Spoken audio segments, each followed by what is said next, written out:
Last time we left our adventurers, or at least some of them, they had found out, specifically our friend Tanor Dragonblood. He and his long lifetime friend Arthur Mornclaw had traveled around the city, realizing that Arthur's brother had gone missing. Tanner was also good friends with Alan as well, and being that he wanted to obviously make sure that he was, doing okay, he went on this quest to to find him, and in doing so found himself wrapped up in a whole mess of magic and wonder, with that mess leading him to the Feywild.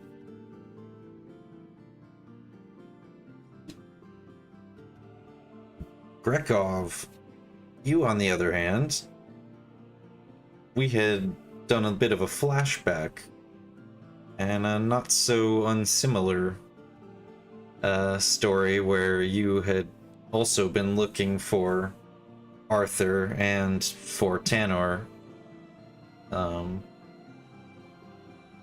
It ended in eventually you guys kind of just giving up and them finding their way to you. Yeah. But flash forward about 5 years, and Grekov, you find yourself being asked similar requests by the Master Dragonblood, Tanor's father.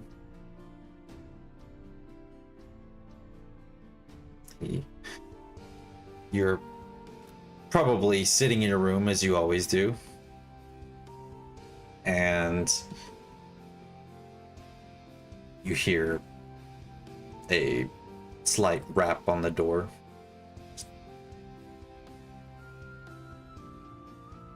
He gets up and he answers the door. Grekov. Yes. Yes, sir. Tanor's missing again. Oh. Wait. Like normal Binder missing or missing? My sentries say they have no sight of him. They say he is beyond their seeking abilities. It is peculiar. I need you to seek it out. Someone I can trust. Right. I will get right on it.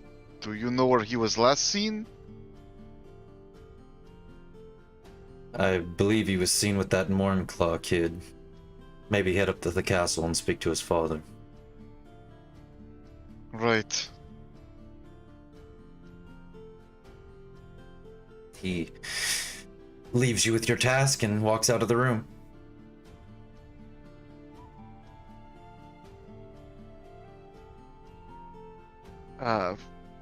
He grabs his supplies and, that he normally takes when he goes out, and he starts heading. How much do you take? Like, just kind of,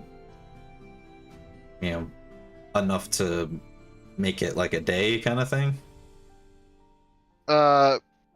So he usually keeps, I'm gonna say, he doesn't know what's gonna happen, so he keeps a week of rations on himself, and he's going to take his money with him, obviously. Okay. And then his weapons and all that. But if we're talking like rations and stuff he has on him, he's got a week's worth of rations just because he doesn't know what kind of trouble he'll get into, and he likes to be prepared. All right. So, with the gathering of your equipment and knickknacks and everything else that you feel you need to accomplish your mission, you head out of the Dragonblood Manor. It's in the wealthiest part of the city, and obviously so. All of the ornate buildings and even statues and the plants and the shrubberies are all, you know, cut to a specific detail and angle and figure, and fashion even. Maybe not even necessarily to your taste so much, Grekov. Yes, he sort of sneers a little bit at the ostentatiousness of his surroundings, and but he does know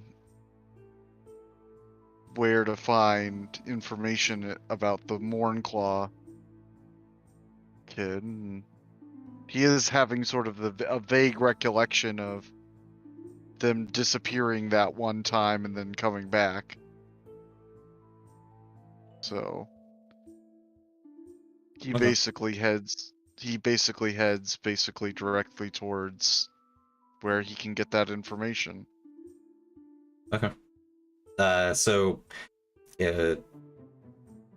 surprisingly or unsurprisingly, the Dragonclaw estate is not all that far from the castle.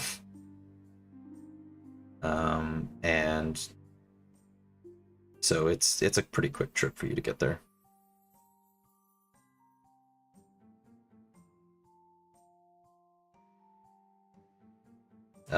Upon arrival, you know, it's not overly busy on this day, but the castle's always busy to some degree. Servants, you know, emissaries, all that. Traders. Are there any sort of, because the Mornclaw kid, I would obviously know at this point that his father is the general. Mm-hmm. And I might have been around here before at other times. Are there any sort of like guards I particularly know, or Well, people in the you palace? do recall the barracks from your one little escapade last time of traveling with. I mean, it was a while ago, but Yeah. you remember that you remember where the barracks is of the trainees, and you're assuming that they would probably have the information as to where Yeah. the general So might be. he starts heading commander. towards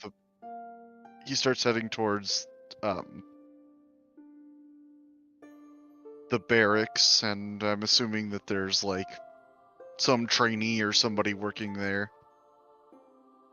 So he basically walks up to the first trainee, he says, "You, boy."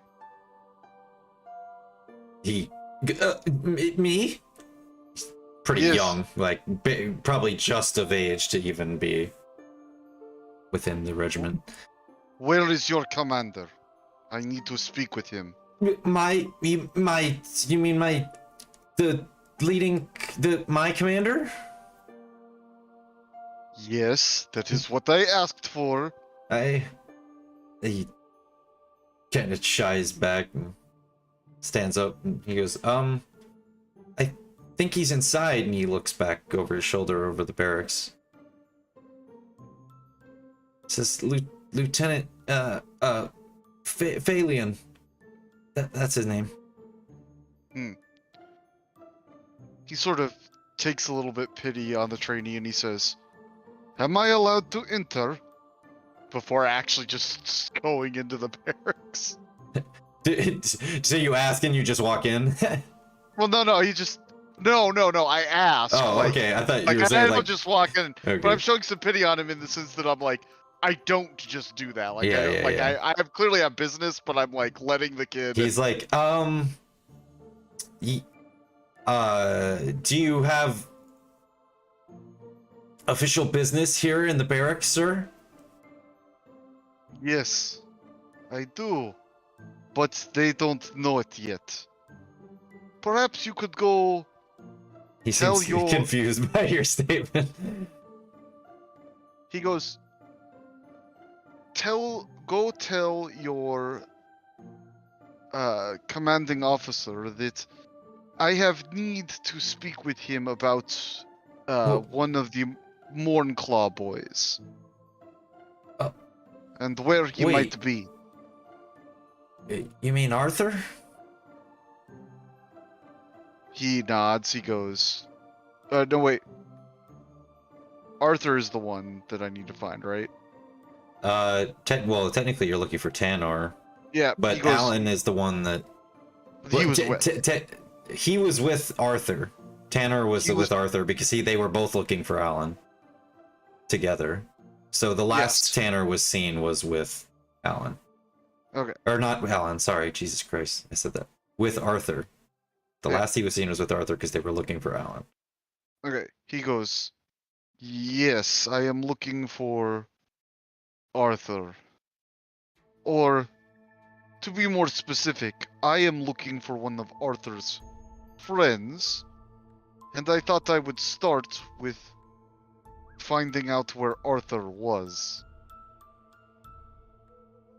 But you clearly do not know anything, so scurry along and get your commanding officer. Well, I'm not allowed to leave my post, but I suppose I could let you in. He kind of steps to the side. He nods and he sort of walks in. You know. You're immediately met with the smell of... Oh, I accidentally clicked that, sorry. With your tool of nature, you are able to detect that there is a heavy sense of body odor within the barracks. I mean, Wow. it smells like a gym. What would I have been able to sense if I had gotten a nat 1? That you were about to pass out. I accidentally hit that, but whatever. Yeah. I know. But you do smell that it, like, immediately, it is like it smells like stinky cheese. It's very pungent within the barracks.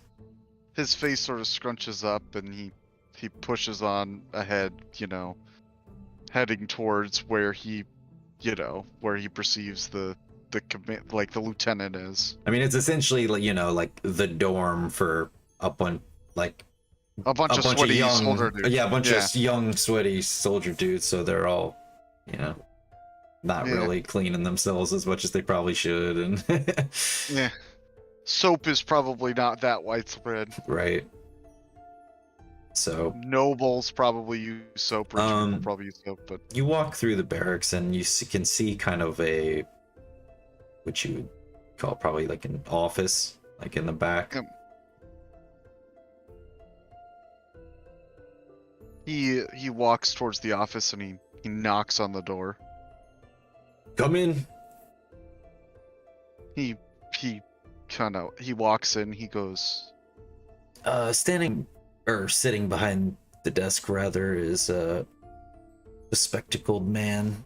He's got white hair and a white mustache. Not quite the person you were expecting to see. He sort of blinks. This guy doesn't really look much like a soldier, I'm assuming. He doesn't look like a soldier, but he does have on his on his chest there is a sigil that stands for his rank, and you've lived here long enough to know that he's clearly of some high rank within the guard. He goes, yes. I am a employee of it's Blood Claw Manor? Dragonblood. Dragonblood Manor. It was blood, something blood. Dragon Blood Manor. And I am looking for the young master of that estate. Last I heard, he was seen with Arthur Mornclaw. So I thought I'd come down to the barracks and see if I couldn't rustle up some information. He pushes his glasses up, looks at you, and he goes, "You are looking for Arthur and his friend?" Yes, Taynor. I've heard of the boy. Dragonblood's child. He's a tiefling, is he not? Indeed. He kind of shrugs. Well, I can tell you that they were last seen heading off into the woods to the north. My sentries spotted as such. Thank you for the information. I will be on my way. See Turns. that young Dragonblood doesn't cause any more trouble with the Mornclaws, would you? He goes, Taynor is a grown man. He makes messes, and I am tasked with cleaning them up. That is it. I cannot control his actions. He goes, well, maybe pass the message along then to your master that we will no longer be overlooking his son's transgressions across the city.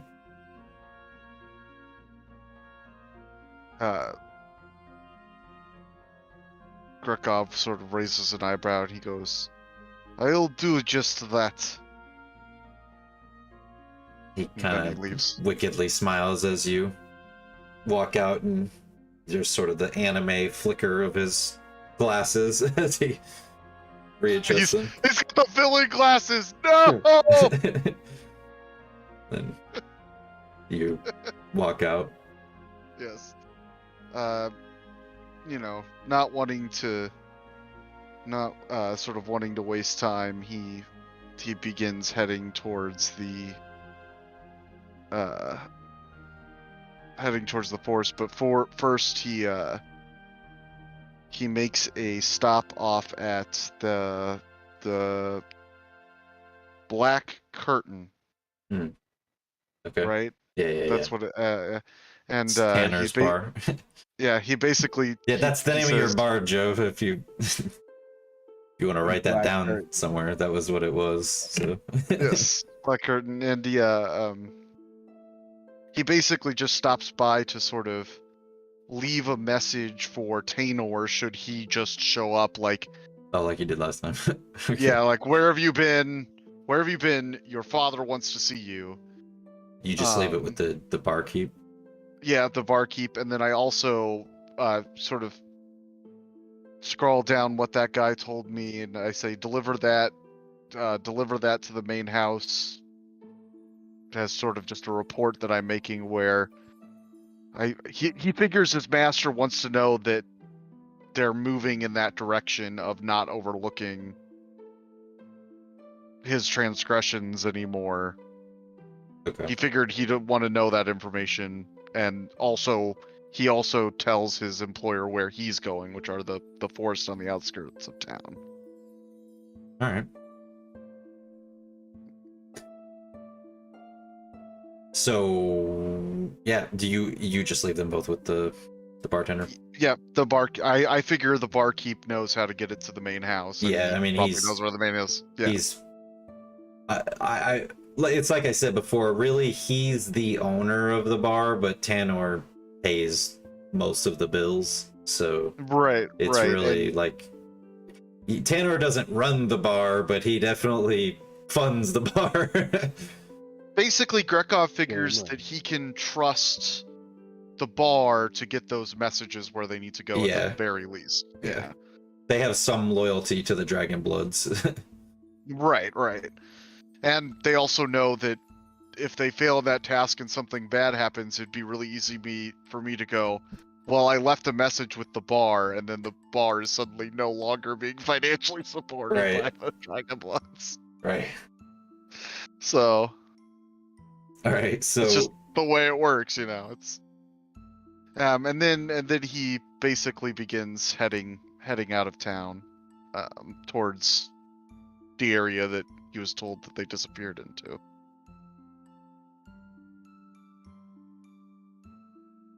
okay. So you head off, and as you do, you find yourself wandering down the trail out in the forest. I mean, how often would you say you leave the city and cruise the wilderness on the run? I would generally say that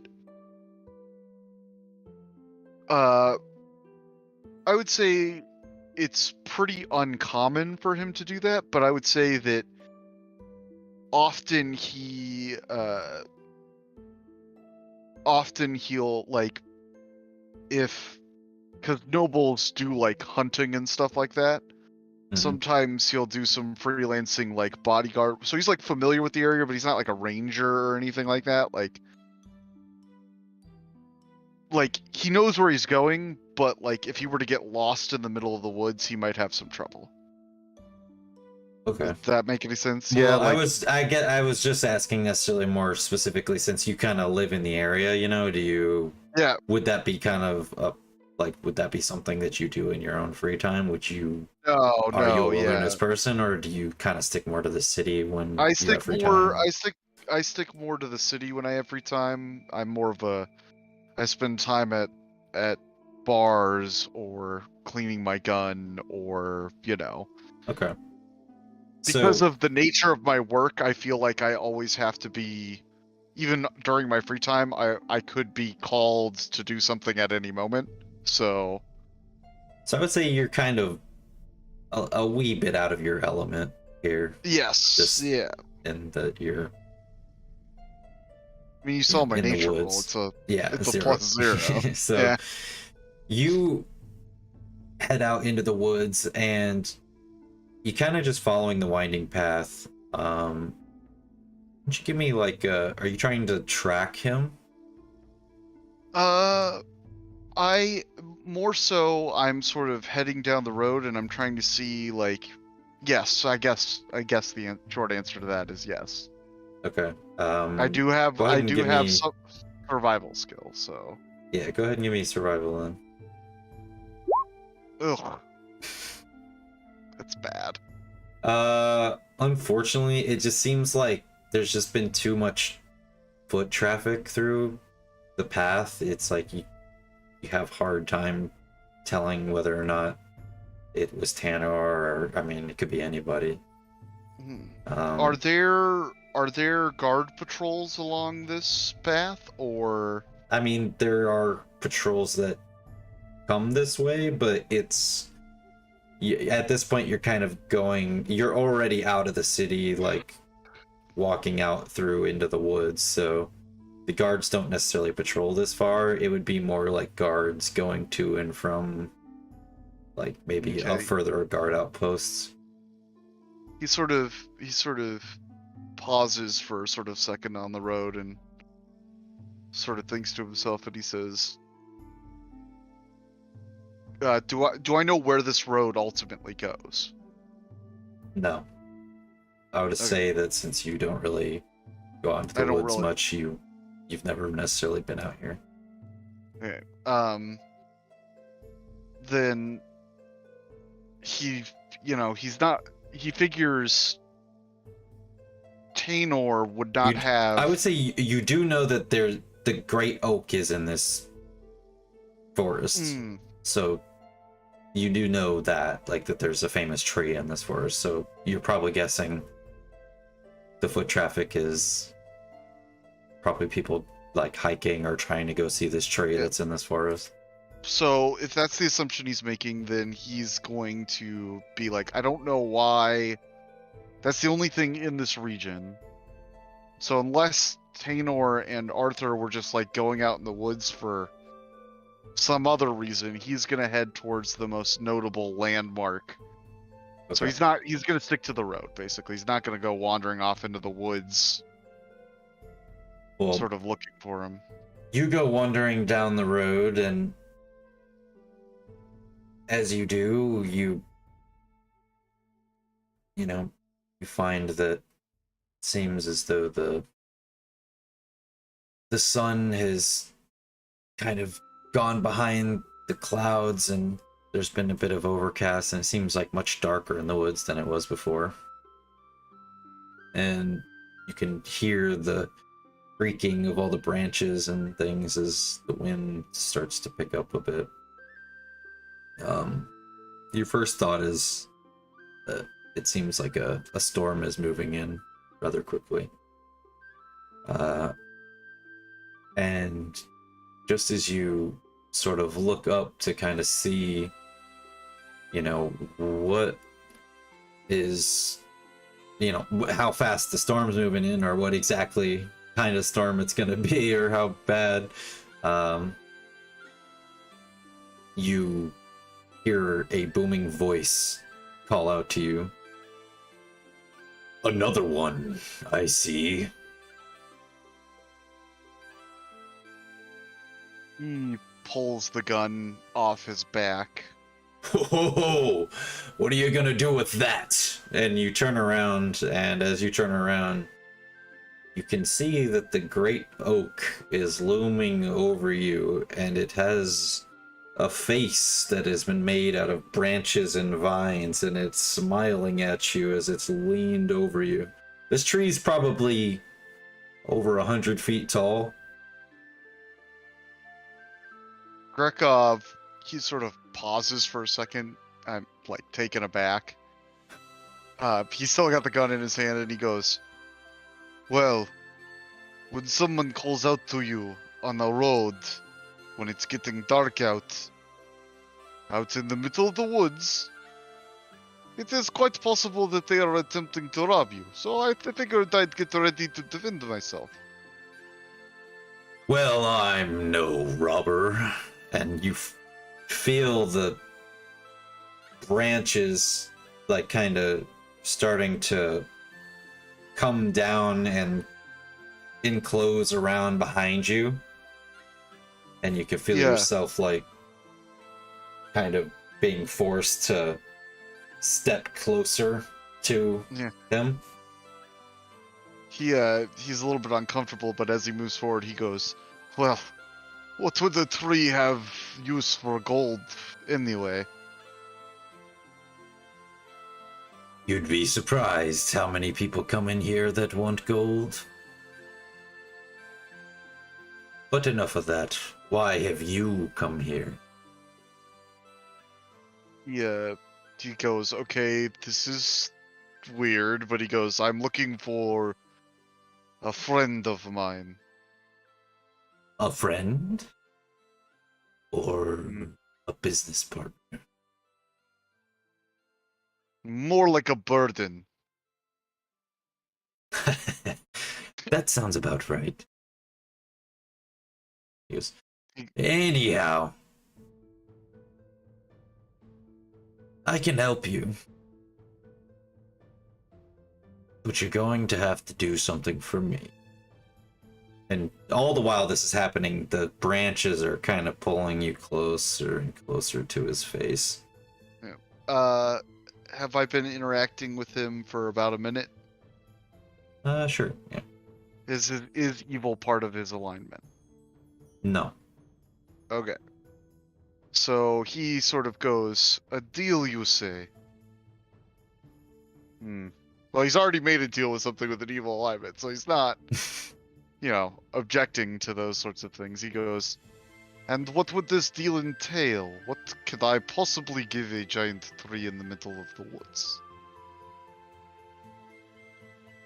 Well, sustenance? And he smiles and his mouth opens. You're not about to eat me, are you? Well, only if you allow me.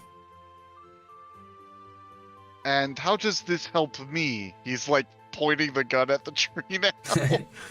He goes, well, you want to find Tanor, don't you? You ate Tanor? Well, sort of.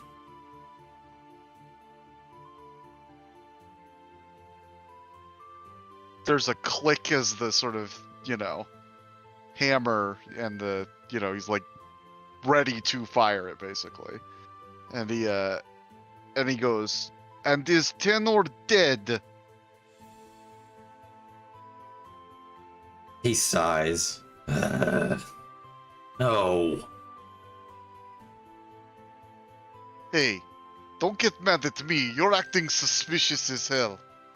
You're acting suspicious. You're the one with the gun. You were about to eat me without explaining anything. I just explained everything. No, you Come on, didn't. the guy's got to eat. Will I die if you eat me? Oh man, that sounds like a really existential question. Will I die as a result of you eating me, but not if I'm like teleported or transported anywhere? Like, are you going to digest me? No. I don't know. That was a lot for me. Look, here's the deal. You either go in and you find your kid, or, well, I hadn't really thought that far ahead. Ugh. And you get sustenance out of this. He smiles, yes. And he tries to pull you closer.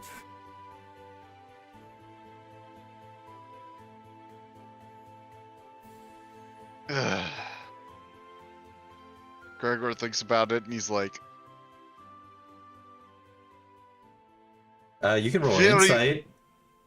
yes, I'll start with that. Not great. It's hard to tell, man. It's He's a weird. tree. This is a pretty weird interaction. He goes, I don't sense a threat of immediate death. But no, if this screws me over, I will find a way to come back and kill you, magic tree. Okay. He lets the tree eat him. Okay. All right, Krekov, go ahead and roll a new character. We'll go over to Tanner now. shit. No, just kidding. So I'm ready. Tanor. Yes. A swirling vortex of colors and passion and even different kinds of music envelops your mind and soul as you are thrust through multiple dimensions and realities, and suddenly you find yourself standing within the Fae.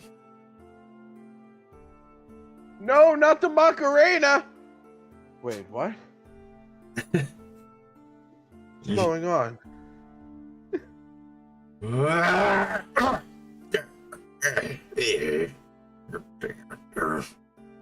Steve! Thank God. He stands up, looks at you. Oh, Arthur is nowhere to be found. Oh no, we lost Arthur. All right. Think, Dragon Blood. Think. Okay, we were with Arthur. There was a tree. It was talking. I used magic. It didn't give a shit. Can you give me either nature or history or insight, survival, perception, whatever your best is? Survival, I guess. Oh, there we go. Okay. Immediately upon standing there and looking around, you can tell that this is not an ordinary forest that you are standing in. You are clearly not standing in the forest that you were standing in before. Okay. Using my mighty dragon blood powers, I have deduced that we are not in Kansas anymore. Okay. My mighty Steve. dragon blood powers, I managed not to shit myself. All right, Steve. First order of business. Let's find Arthur. And then, second order of business, we find Alan. Does that sound like a plan? This is sort of what it looks like, Joe.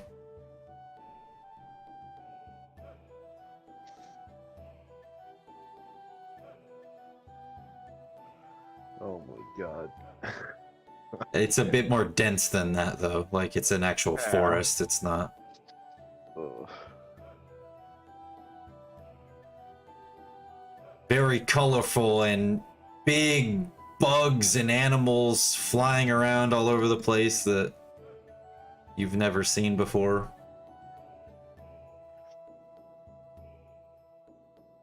Okay, Steve. I'm gonna need you to stand very close to me. Not that close. Kind of close. A little bit further away. Hey, About 5 feet, maybe? Yeah, that's perfect. Okay. Alright. Now stay exactly that distance and follow me as we go through this forest. You know, in fact, hold up. I think I might have a rope somewhere. Hold up. I'm gonna tie this rope to myself, and then you're gonna tie that part to you, so now we won't get lost. Okay? Sound good? Perfect. All right. He's doing this trying not to freak out. Like he's having like a mini heart attack, like doing all this. I imagine the whole time you're doing this, you're like making eye contact with Steve and trying not to look at all of the fucking crazy bullshit like that is around you. Exactly. He's just like, okay, all right.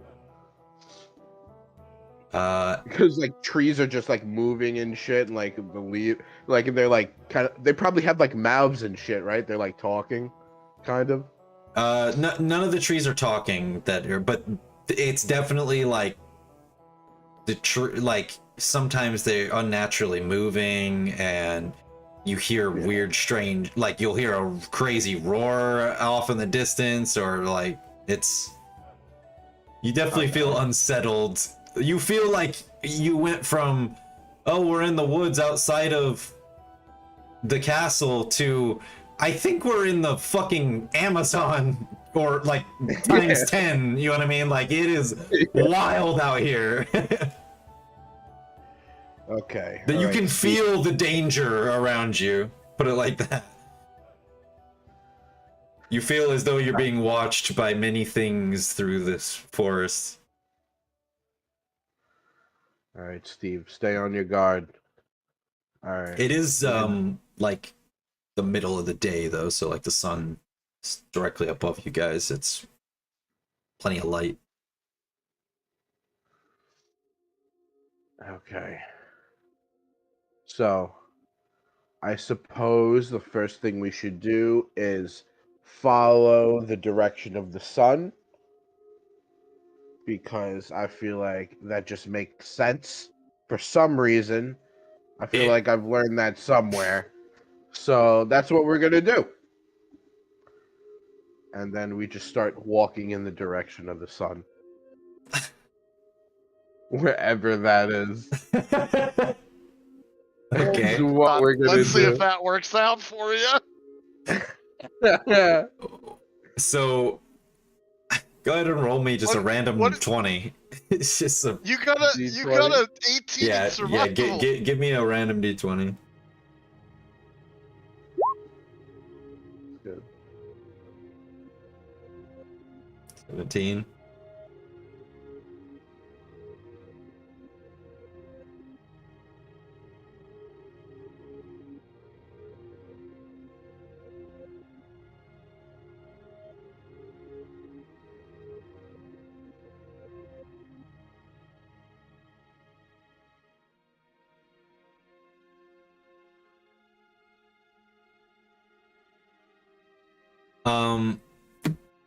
As you are sitting there, you see, well, actually you hear it. You hear the sound of thunk, thunk, thunk, thunk. Like something is getting hit by something else, like in a steady rhythm.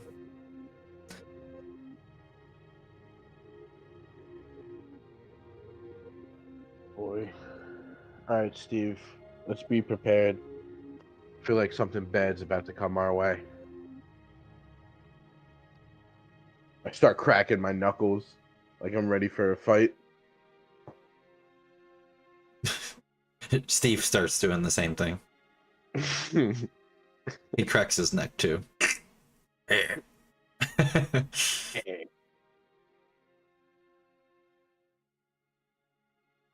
So do you head towards the sound then?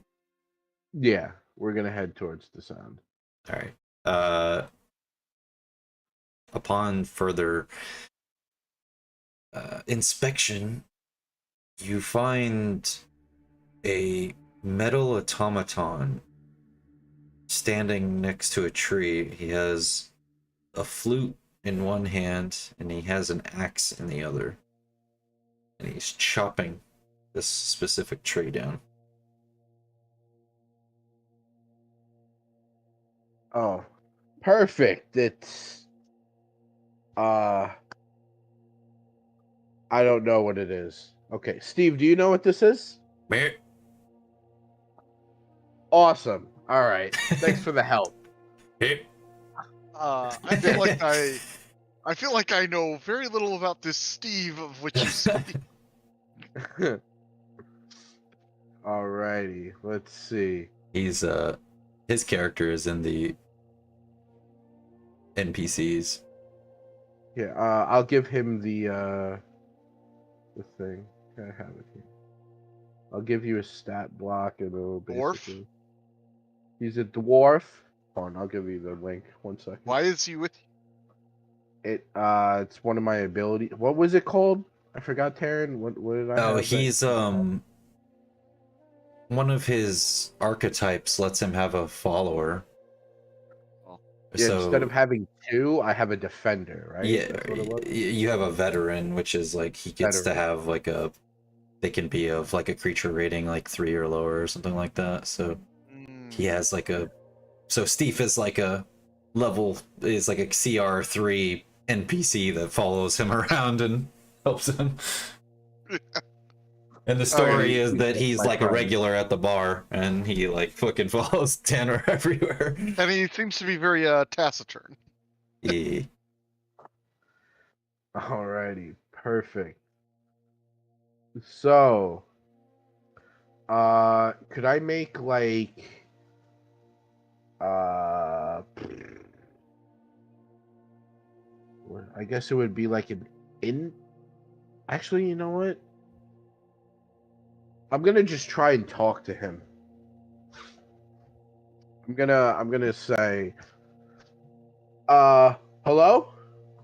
Hey, Immediately, the automaton stops chopping the tree and turns and looks at you. Hey, don't mean any harm. Hey, we're all friends Upon here, right, Steve? seeing the front of him, make a perception roll for me. Perception. My rolls are nasty. You can see that there is what appears to be dried blood around the left upper side of where his chest is, and it's seeping through the metal.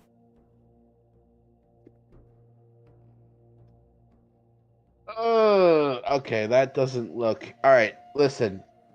Not gonna judge you. That's not what I'm here to do. We're not. Steve, are we judging people? Do we judge people? Yep. No, of course we don't, right? Yeah, exactly. See, that's what I'm saying. All right, listen. And I'm gonna roll persuasion for this. All right, listen, buddy. Me and my friend here, we had this other friend. He got lost. We're just looking for him. Did you happen to see another guy? Doesn't look like me. Looks more like Steve over here, but a little bit taller. You know, he's got like longish kind of hair. He looks kind of like, you don't really want to talk to him. He's got that standoffish. You know what I'm saying? Listen, have you seen someone else that I guess you would say looks out of place here? He takes a step towards you. He goes, I've not seen anyone in these parts. I did not expect that voice to come out of that. Right, okay. Thank you for answering the question. It's very kind of you. I appreciate that and I respect it. Listen. Do you know where the closest town or congregation of people might be, or anything of that sort that you can possibly help us out? You can see his posture sort of changes as it's kind of his facial features don't really change much, but his body language does a bit, and he kind of, In what way? in that he looks less enthusiastic about talking about Help us. Gotcha. Okay. what you're talking about, and he kind of says, "No, I don't know where any towns are," and he turns back towards his axe and reaches out and grabs it and starts chopping the tree that he was chopping before. Hey, no pressure. Thanks. You gave us plenty of information that we can't use. That's fine. He Thank turns you. back. He says, "Don't come back here in a few days." And I'll be not going to like the answer to this, but why not? Well, I think I'm about to dry out soon. And he kind of looks down at his chest. Yeah, I was meaning to ask you about that, but I didn't want to, offend you or anything. I'm not trying to cause problems. So what's going on with the whole bleeding situation you got going on? I mean, Well, we all need a heart to survive. Real Tin Man over here. All right. Gotcha. Okay. Steve, let's maybe leave. I think that might be Wait, did you say you didn't have a heart? No, I have a heart. For now. And it's going to run out? Stop working? Well, they always dry up. I'll have to get a new one soon.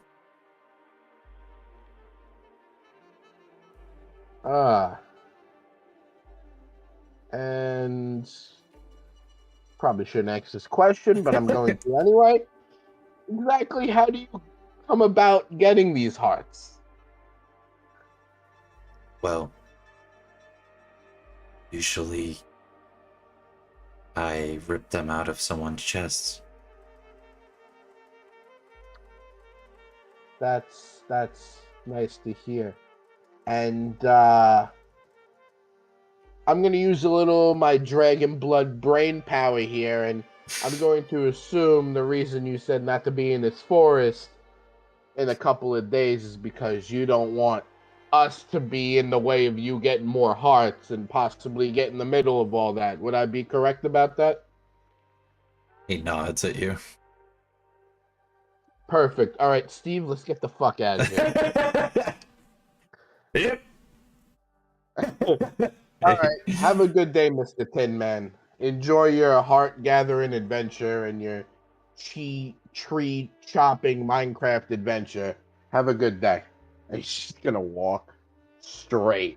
He's gonna walk right past the fucking Okay. My robot. character meets this guy.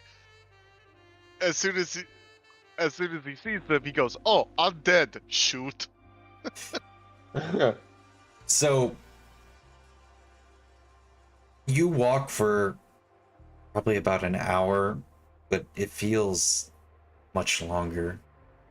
And after this time passes, suddenly you hear a yell.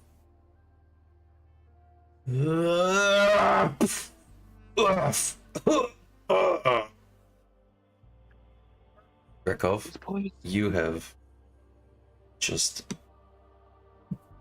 eaten dirt as you come diving face first onto the path and eat a face full of dirt.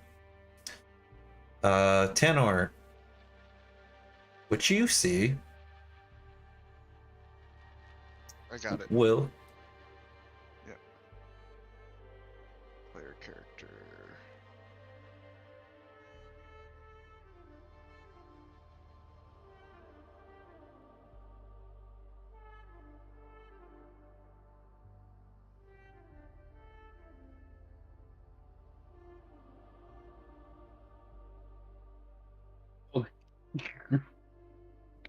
Grekov.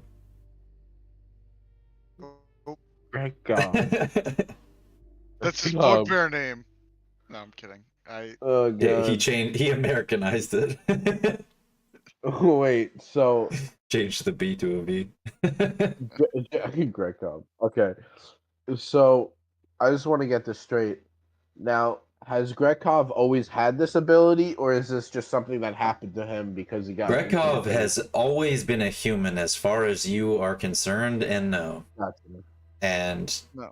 Gotcha. So you don't- this so is like you don't all even of a sudden, recognize me. you just see this guy come flying out of a nameless portal and eat dirt in front of you. Oh, I fucking hate this place. Okay. he suddenly curses in an unknown language, but he might have heard Grekov curse in that language before, because he tends to. So do I understand the accent? Like I would be able to tell No, if it's he Grekov's hasn't voice? spoken common yet. He's speaking his native language here. Okay. I But wouldn't get yeah, it's possible he's heard it. So if Taryn wants to Yeah. do like a roll to be like, "Hey, you've heard that language before" or something, I'd say it's probably he's more distracted with the yeah. the craziness. the of craziness of everything else. He's not too focused goes, on the actual. Ugh, goddamn tree. All right, Steve, be on guard. This guy might be dangerous. Steve flexes his muscles and he holds both of his fists up. Good. I like that. I like that. All right. I I like the can hear confidence, them buddy. speaking, obviously. Yes. Gregor, I mean, you look up and it's clearly Tanor and Steve. Thandor, Steve. Oh. He's looking at us. He said our names. What's going on? What? Who is this Your guy? father is looking for you. He stands up and begins heading towards Tanor. Hey, whoa, buddy. I put my fingers up like a cross. I start walking back. Hey, buddy. Hey, buddy, calm down here, all right? We don't want no trouble. Grekov grins, which is probably a lot more frightening when he's a bugbear. Oh yeah, he got And way more he- sharp, razory teeth. And he I mean, he looks more like Beast from like Beauty and the Beast, kind of Yeah. like, you know. I mean, he literally went from like human to fucking big He furry goes- beast. he goes, Taynor, buddy, you know what happens when you try and resist? I'm legally allowed to punch you in the stomach. When he says that, Tanor, go ahead and give me insight at advantage. Woo!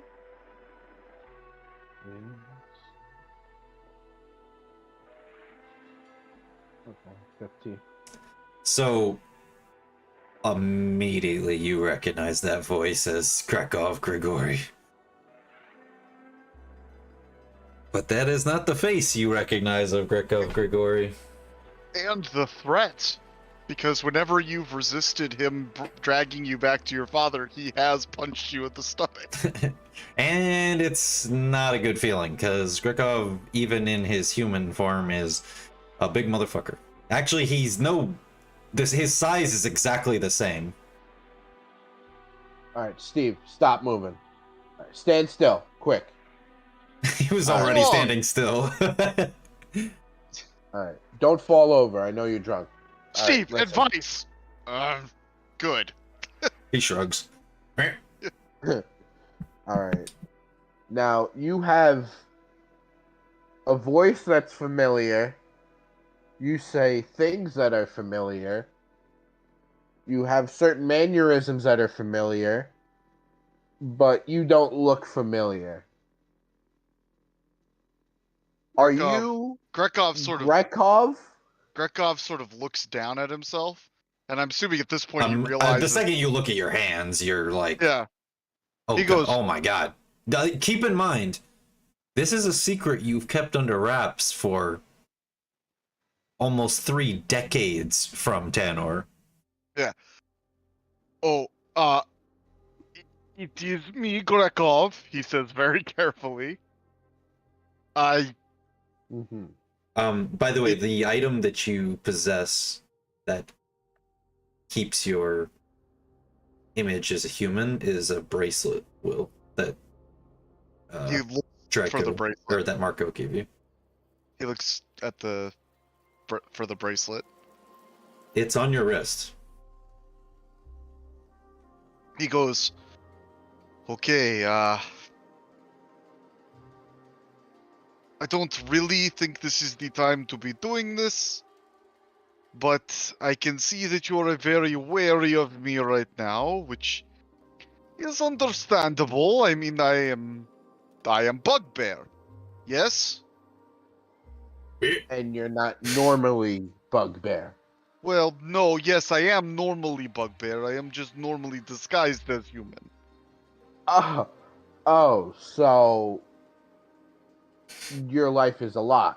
Is what you're telling I me. mean, your life is a lie too. I mean, he's like your butler slash bodyguard for your whole life. Like, you're like, I who have are known you you. even? I have known you since you were a child. Like, he's worked for your father since before you were born. Taynor, Yeah, let me put it this no. way. The type of person Grekov is he would not hesitate to point his gun at a bully. Like, if they were Yeah. bullying you. Mhm. He'd be like, Yeah, I am yeah. told to protect him. You are bullying him. Leave. Leave Right, like- now, Leave now. He goes, or forever be silenced. yes, my life is a lie.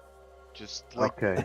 And your if life is your a life lie. is a lie, yeah, that just like, means a large part of my life is a lie, yeah. which means that I have to go to therapy, and I'm pretty sure Steve might also have to go to therapy after witnessing me. Grekov going through goes- this crisis. Grekov, I can't afford Grekov gets this big grin on his face, and he goes, And I'll pay Theodore, for it, we've Steve. been Don't over worry. this. Every once in a while, Steve actually says a couple words. And Krekov says, Taynor, we've been over this. Your father will refuses to pay for you to go to therapy. Well, these Again. Again, yes. circumstances, Look, Mr. last time he sent you, Bugbear, sir. last time he sent you to therapy, you recall, you did not get better. You just caused more trouble for your father. Well, the therapist taught me a bunch of tricks to like manipulate other people, and I just use those to my I mean, advantage. come to think So of I it, mean, fact- that's what therapy is, right? In fact, what he did do with those tricks is he manipulated the rest of the patients into overthrowing the hospital and escaping. come to I think of was it, admitted it probably to a wasn't psych the, ward.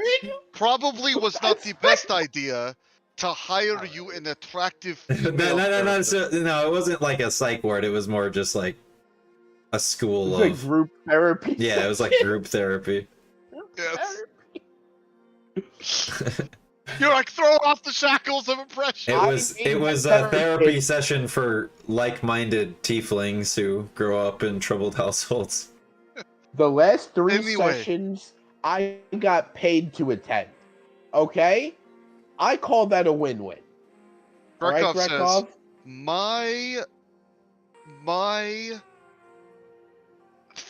me being a bugbear set aside, what are you doing here? Why did you drag Steve into this? Hey. And how do we get home? Steve cares about me.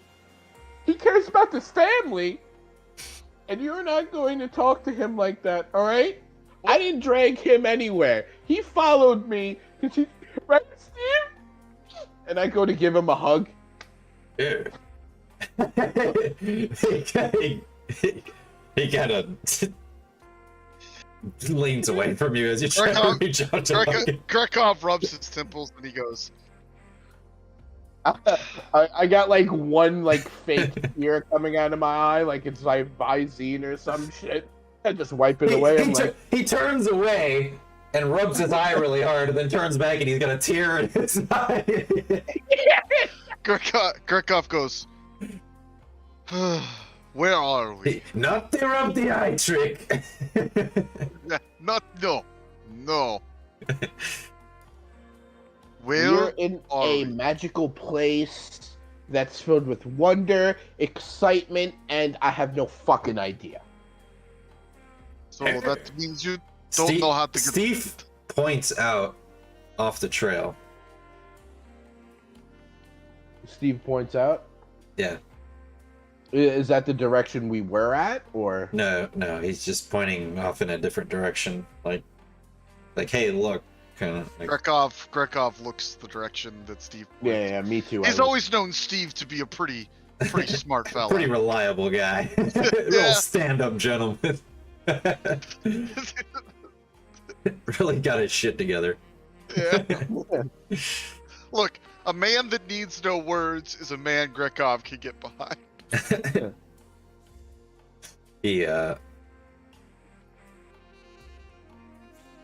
Grekov, you both look off and you can see what appears to be like houses, but smaller. A village. Steve, perfect size for you.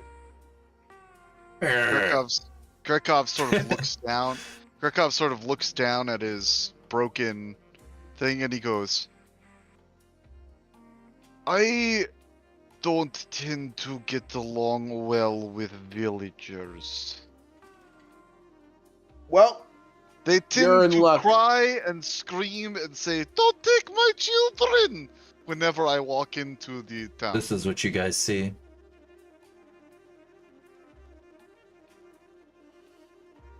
listen, Grekov, I understand you, buddy.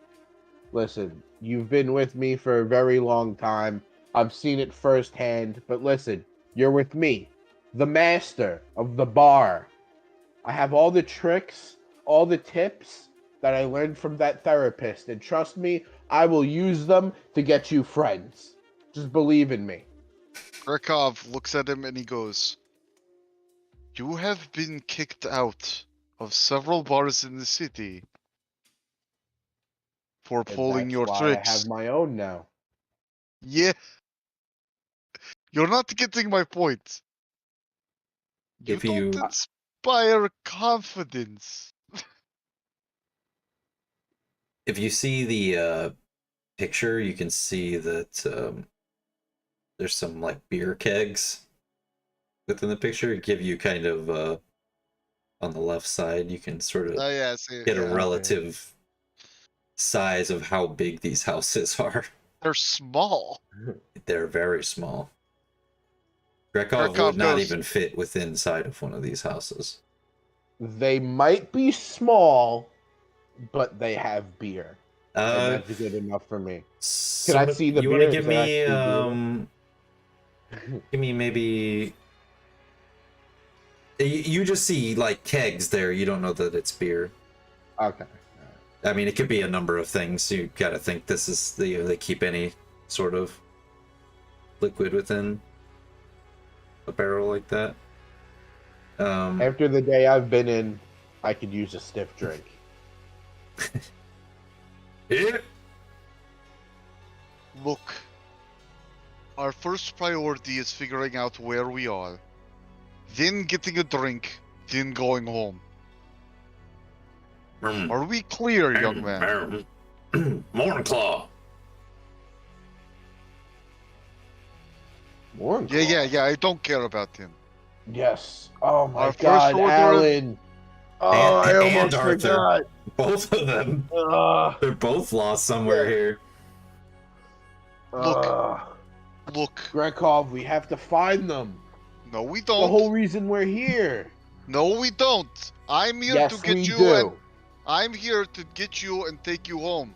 No, you work for my dad, so you work for me, which means we're finding them. No. No, yes. Listen to me. I am listening, I was and I'm going hired. to tell you what you're saying does not matter I was because we're hired- going to find them.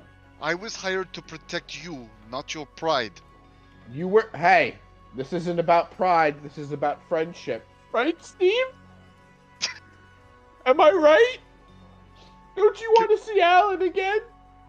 Give me a Yeah. give me a persuasion roll. I gotta persuade him. All right, I got you. Look, No problem. he actually does have trouble saying no ultimately to Taynor because he kind of raised Taynor more than his father did, probably. Oh yeah. I mean, So- you've so- spent more time with Grekov than you have your father. So he probably has trouble saying no. You got a pretty low one for you, but so he's like, I mean, I would say that Grekov is more like, you know, an uncle to you, Tanor. Really? yeah. He goes, Unky Greg? let's figure out where we are first. Then we can discuss whether we find the Morn Claws. All right, I can get behind that. I'll go with that. Let's go with that. That sounds good, right, Steve? That sounds good. Eh. See, I don't think Steve likes it. I think we kind of And have to decide now. Can we tell, like, the houses are in the distance, but can we tell their size from here? Give me a perception. Yes, and go ahead and also the both of you give me, I don't know, maybe a history. Yeah, history. Oof. Okay, so All right. Gotcha. they appear really small. I mean, Grekov, you're like, who would build a bunch of doll houses out here? That's Who what would I was build I hate dolls. You know this. They creep me out with those Tanor, little eyes. That's you why you didn't let me play with them. actually looking a little closer and knowing what you know about some of the other smaller races, you realize that these houses are actually even too small for a halfling. Like, so something else must live in these things. I mean, they're very small. Okay. There does appear to be one bigger building in town, but Mm-hmm. it's not. It's still like of size to relative. It just seems to be like it's not a house or something. Using my brilliant deductive reasoning, I have come to the conclusion that these are, in fact, not dollhouses. But they What? house live people in them that are very, very, very, very small. Barkov goes, And are you drunk? I might have had a couple before setting out on this adventure, yes, but I have my own bar. Okay? No. I'm Don't not. don't I'm not sass me, judging all you right? for being a drunk. I'm just saying, are you really the most reliable person to be getting information at this point? It, All right, Grekov. You go ahead and you talk to the locals. I want to see you, Mr. Big He Bugbear goes, Man, if they're scaring all really the children away to give us all our information. Go ahead. Go ahead. Barkov shrugs and he begins walking towards the doll. I start walking behind him, and I assume Steve follows. Yep. I'm just gonna let him do it. I'm gonna. So we're like, all right, go ahead, fuck it.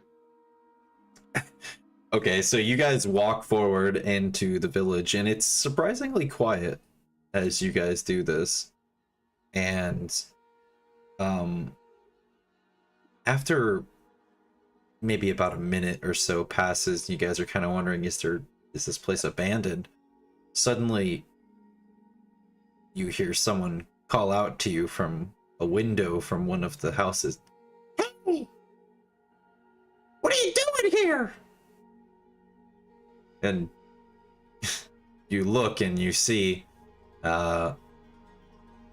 what you would both presume to be what's known as a brownie, which are kind of like halflings, but they're like maybe 1.5 feet, 2 feet tall. They're very short, very small.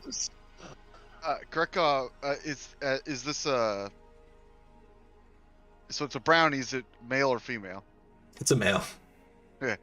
You Grekov think? grinned. Wrong name to Grekov, call him. Grekov is taken aback for a second by the fact that the doll speaks. And then he says, aha, yes. And he tries to put on his best, like... Let me put on my slippers! And he disappears from the window. Good job, Mr. Bugbear Man. Shut up, You you. scared him. He said he was getting his slippers.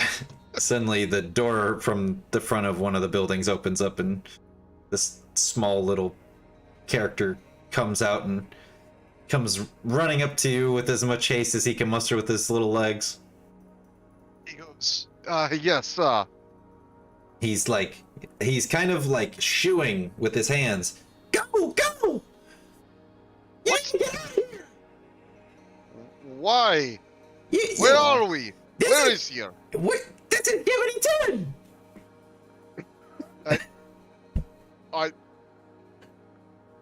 Okay, so where is... Go? And he starts pointing towards Sir, behind you. Sir, I'm not here to hurt He starts you. trying to push Steve, but he's like less than half the size of Steve. He looks Sir, so sir, cute listen trying to push me. Steve like that. Sir, listen to me. Listen to me. My back! We're not here to hurt you. No, I'm not worried about you hurting me! You idiots! Why do we have to leave then? He looks around, like, unsure. There's a like clear crystal river that is sort of running through, like, just to the left of the village.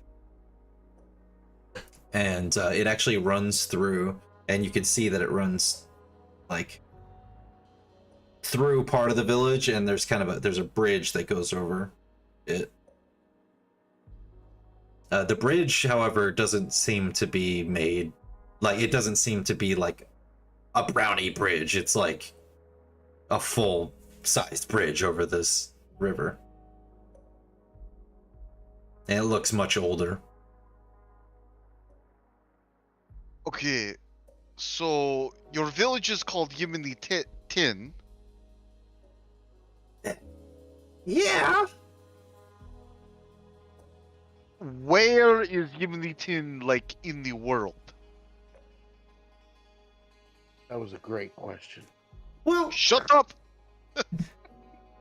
technically, you know, we're south of several of the elven villages, and we're, you know, we're here. We're Yemenitin. We're next to the village. We're west of the lollipop Okay, lands. okay. We're... So if we had, he sort of looks to the north and he goes, if we had to cross that bridge over there. Look, you're asking a lot of questions, pal. Well, we need a lot of information, pal. No, really, you guys gotta go. And, Why? And there's a thing here that saved. It's watching. He looks around. You wanna give me perception? He's Perception. too frustrated. Hold on a second. Yeah, He's you too don't see frustrated. anything looking around. Woo! Canor, you notice that the river, like, it almost has this, like, oily, like, sheen across the top of it. It's giving off this rainbow glimmer. Okay. All right. So I noticed that, and he said something's going on that he can't talk about.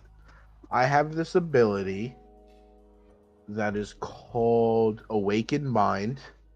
So I could touch the minds of other creatures and can telepathically speak to any creature you can see within 30 feet. So I could talk to them. Can they talk to me with that? In telepathy? Technically, only you can talk to them. They can't speak back to you. Because they'd have to have the ability to. Do I have... Alright, you know what? I'm going to...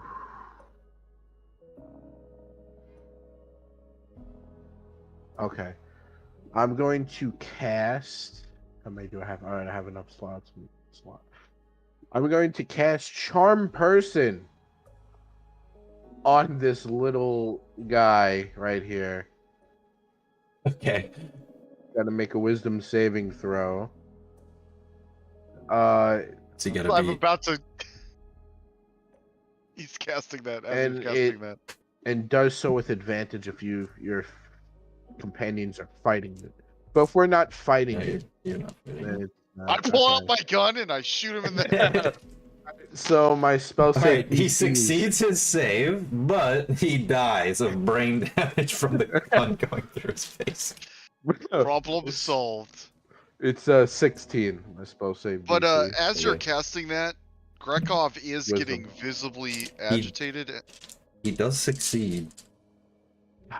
Damn it. As you cast that, he's getting visibly agitated, and Tainor, like, you know, Grekov doesn't really have anger issues, but you also know, and it kind of makes a little bit more sense now that you know he's a bugbear, if you know anything about bugbears, but you know he definitely doesn't object to jumping to the violent solution. So if he's starting to get frustrated with this, he might start trying to intimidate this halfling or brownie if you don't step in. Like Well, he might actually. And so what happens when you attempt to charm him, Tanor? I'm looking at him and I'm basically like, listen, I could tell something's going on here. Something fishy, something that's not good for you, or Yemeni Tin, or the Lollipop Guild, or whatever. And you're scared. I get it. You're scared. Everyone's scared. That's why you want us gone. You don't want any trouble. I'm trying to let you know. I'm here to help. Steve's here to help. I know this guy's scary, but he's here to help. Okay? So if you could just... And so like magically what happens when you cast magically? a spell? Like Oh, sorry, I thought you were talking about like no, what I was saying. yeah, well, because this is more of a magical persuasion more so than. So I mean, Yeah. is there like, do your eyes start to glow? Is there an aura around you? Like, what happens? My eyes glow a slight tint of red, well, orange and then blue, and then my horn kind of like shoots like a little light out, and then it goes off. Okay. That's usually what happens. The magic comes out of my horn on my head. Okay, cool. So it just kind of the light shoots off and you kind of see like basically what happens is you see sort of a dazzle in the brownie's eyes, and then he seems kind of unaffected by it, but he doesn't seem to realize that you've tried to charm him. He's just like unaffected. Can he still give a persuasion roll for what he just? Yeah, you can still there? give me a persuasion roll. Because all right, gonna work. Because you did say something pretty reasonable there. Yeah, I mean that could be totally separate from. And that's what I'm saying. You don't need an insight roll to tell that. Like you've known Grekov forever. You know that he does not have a problem getting violent. All right. I know I clicked it and it hasn't gone through, so I'm gonna click it again and I'm gonna hope it doesn't fuck up. Okay, that's fine. 16. Okay. Unless I have advantage. Advantage is cool. You would have advantage if he was charmed, but he is not, unfortunately. Okay. So he, although it's still decent persuasion. I mean, he seems like he wants to cooperate with you, but he seems genuinely more fearful for you guys than he does for himself right now. Listen, let me tell you, this guy's standing right here, and I'm pointing to Grekov, like with my thumb. I'm like, this guy right here, he could beat anybody. Anybody. I mean, the biggest of the baddest, the coolest of the schoolest, right? Anyone you put him up against, he wins every time. Don't be afraid. Don't be scared. Just give us a little info. That's all we need. We just need to figure out what's going on here so we could help you, and then maybe you could help us with some other things. And I see you got some kegs over there. Maybe we could have a drink. We could have a party or something,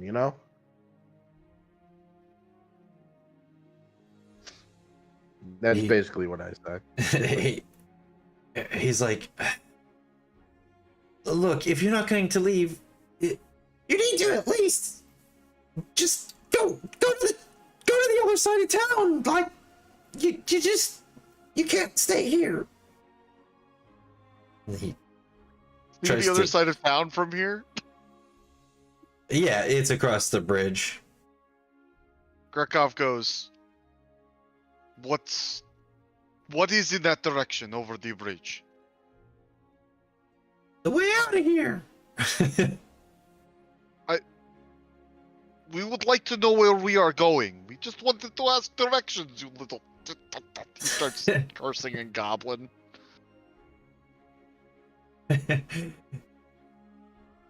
he he said, "Oh, usually we only hear those from at the bar, but seriously though, there's signs. You can just follow the signs."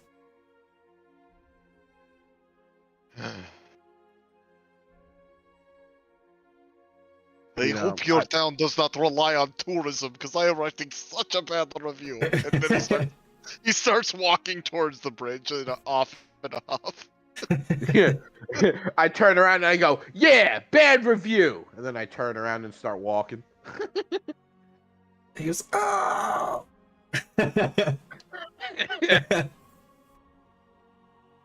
We could have had a drink. We could have had a drink.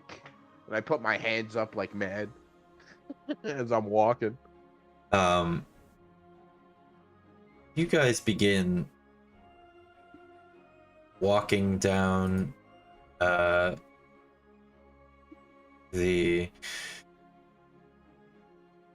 path, and that's, you know, there through the town, and as you come walking up to the bridge, you suddenly can feel the ground begin to shift beneath you, and all of a sudden the sound of water begins to rush, and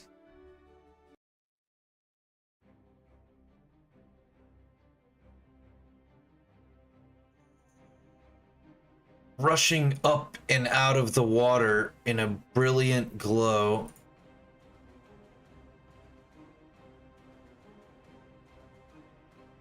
It's a snake.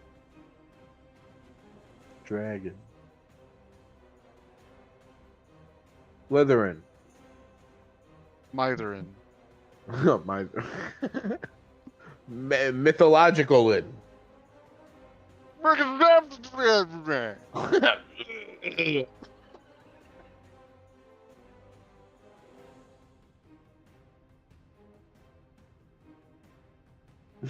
Rainbows. Mystical rainbow serpent. Sorry. you can go ahead and drag your stuff to the thing. I guess I should. We're on the bridge, right? You're like right here. Why is mine just like a freaking? Oh, I'm not. I'm actually just a picture. Yeah, you should be. You're I larger kind than of like life. it, but I also kind of don't. They should did it. Hold on, I'm fixing it. I must have just not added it. For some reason, this is also lagging. I don't think that's any problem with the thing. It's something on my side. It's pretty laggy for me too when I try to move stuff. Yeah. Here, yeah, like when I try to do my ping, it's like super laggy. Sometimes Roll20's just.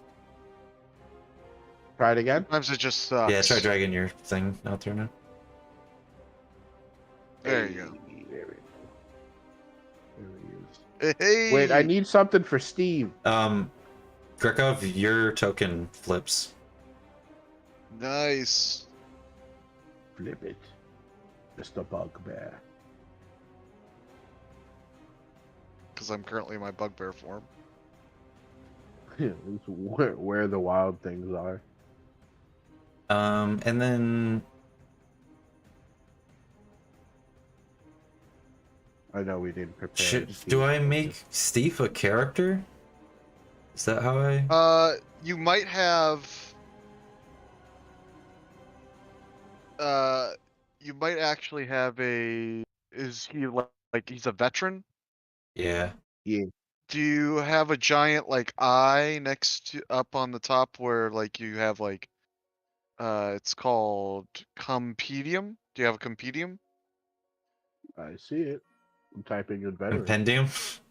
Compendium. Compendium. Oh, Compendium. I see it. Should I do Yeah. it? Or- Maybe you wouldn't be able to control it, but you might be able to drag and think- drop it. I don't. I think I can. And then And then you just drag and drop it, and it'll drop a veteran there. It won't have his token, but you can replace the token on the NPC. And you can put it so that the veteran is in Joe's journal, so that he can drop it whenever he wants.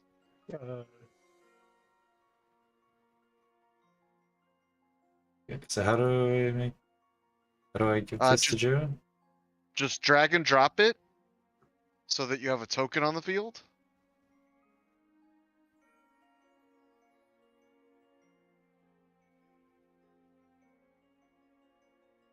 Might be a little laggy.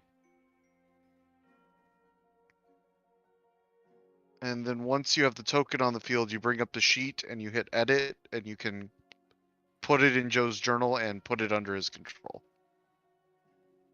Ooh. Do And then you can, once you edit it, you can also change the token that it is. yeah.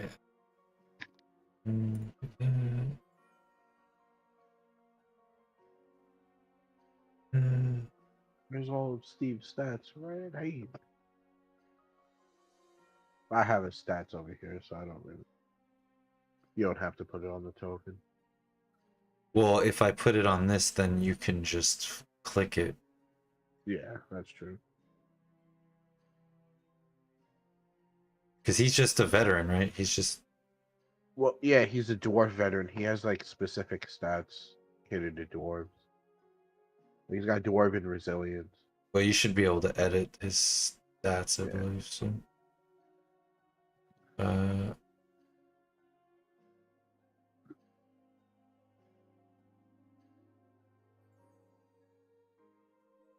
His picture. Yeah, there it is. Got a pretty nice armor class. Higher than mine.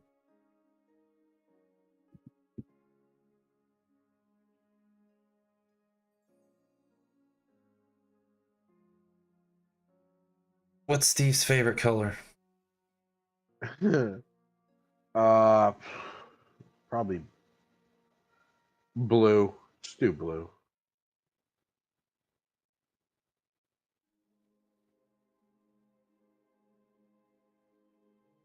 Make the outline blue.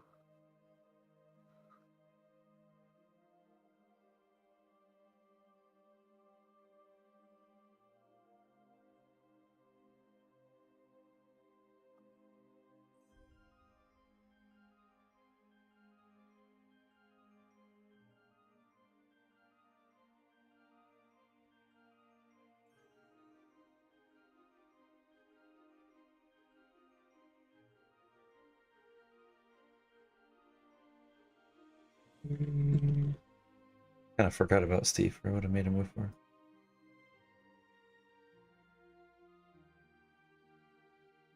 Steve. Here. Upload. Is that the same?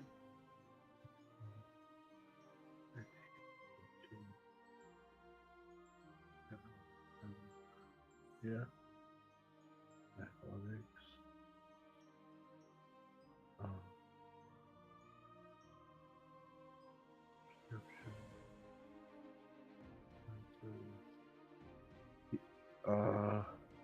He also has dark vision. I have to add that. Yeah, sad that is. Whatever you need to add and change, you know.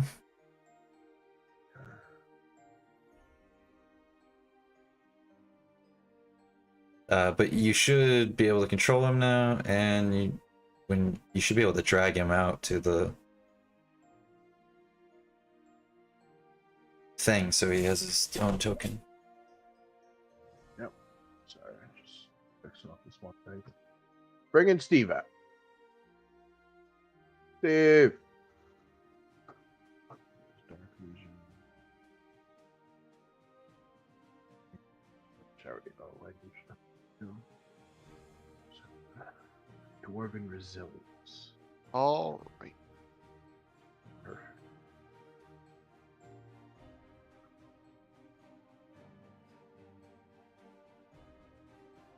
Gurkov's immediately going to draw out his gun.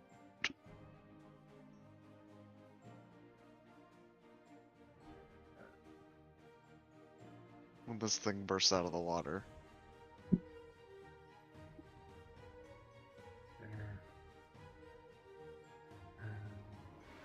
Multi-attack, crossbow. Yeah, I think all that's good. Excuse me.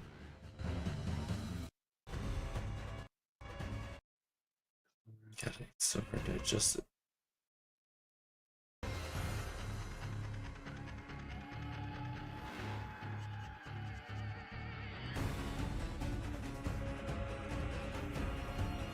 Yeah. Alright, yep. It's all done. That's Steve. Why is this Send the me only the paper. this? Steve is here. Alright, cool.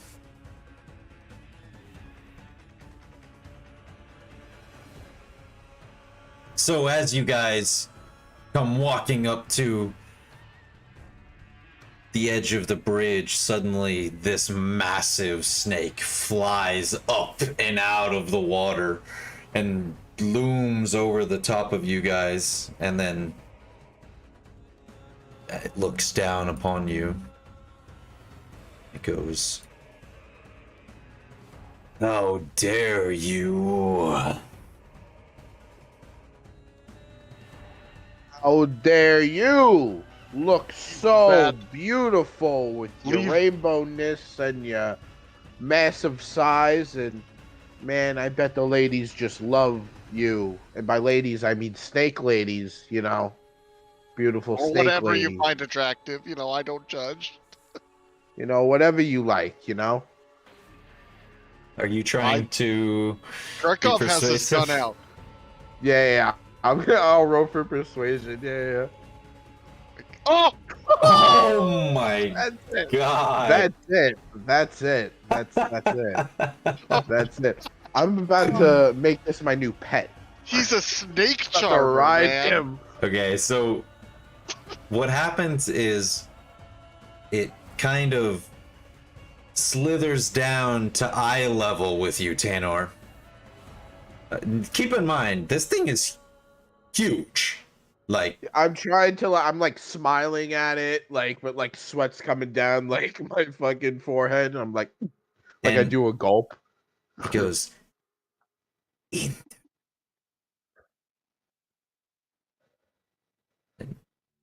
Just like you. And you feel almost, all of you almost feel nearly hypnotized by the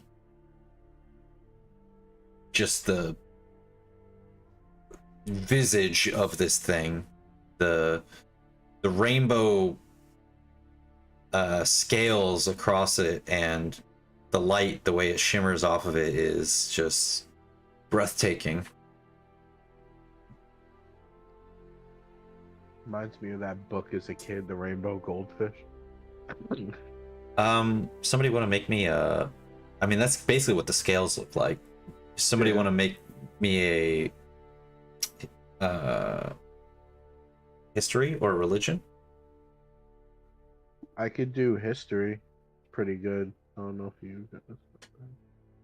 Oh, No dice, no salami. no salami. I would say, Tanner, you've never seen something like this before, for sure, or heard of it. Grekov, I mean, Oh, sorry. for you, you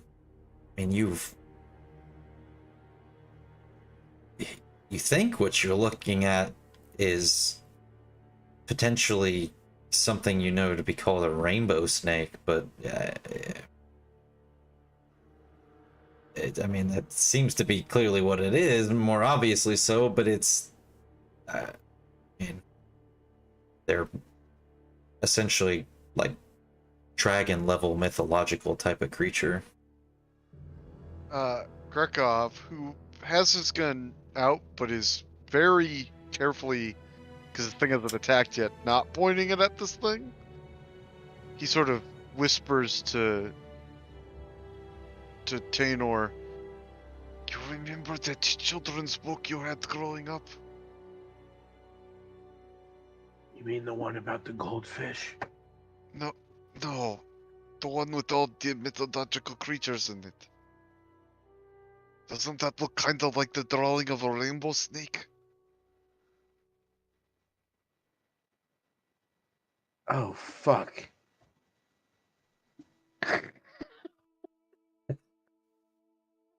All I say. He goes, well, it seems we've got more followers.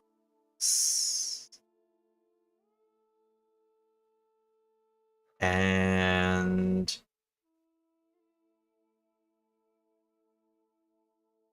I'm going to say, with that, you can tell, Grekov, you can tell that the snake is posturing. Like he's about to attack us, or That's cast a spell? what you Or... think. It Well, if seems that's like what that. if that's what he thinks, he says, "Tainor, get down!" And then he takes a shot at it. All right. I get down immediately. I'm like, Steve! Like, I push Steve down. Give me you get your surprise round, and then go ahead and roll initiative. So Steve goes with you, Tanner, so he does roll initiative separately. I probably get advantage, but 16 probably might not do it. I don't know. Let me double check.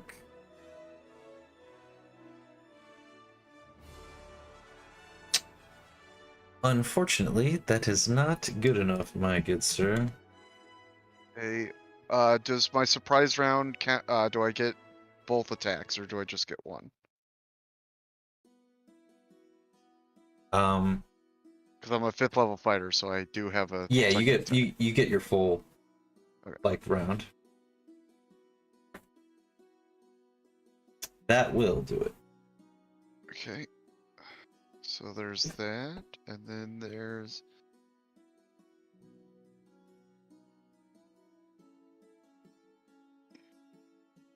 No bursts, but I think I have. It's been a while since I checked this over.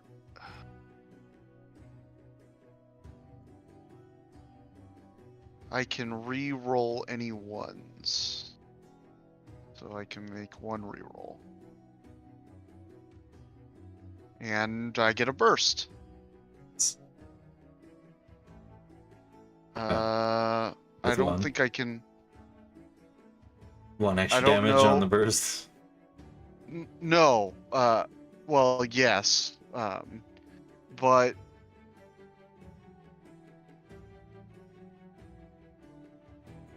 so gunfighting reads, when you roll 1 on a damage die for an attack you make with a weapon with the gunpowder property, you can re-roll the die and must use the new roll. Okay. So does that mean I can do that for the burst rolls too? It's every time you roll 1? It says, so the gunfighting ability just says, when you roll a 1 on a damage die for an attack you make with a weapon with the gunpowder property. So I guess does the burst count is what I'm asking. I mean, I guess so. I mean, the way that reads to me, it would. Okay. Then I will re-roll that burst.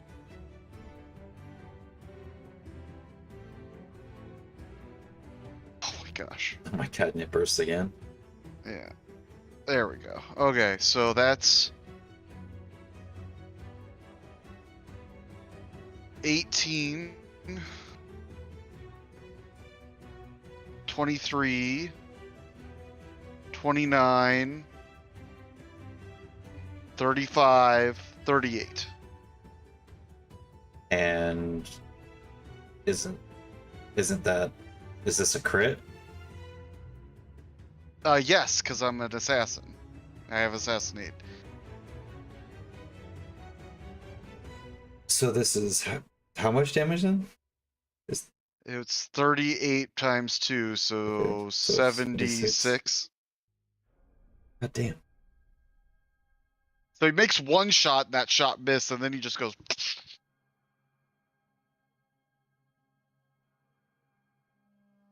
Okay, so you fucking shoot it like right in the face. And it rears back from your shot. You do pretty significant amount of damage to this thing.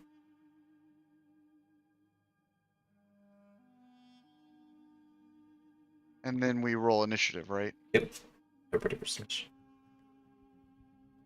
Oh, Be sure to put click. the- yeah, Be sure I to put the click your thing on token there. before you roll initiative. By the way, I took the alert feat because Yeah.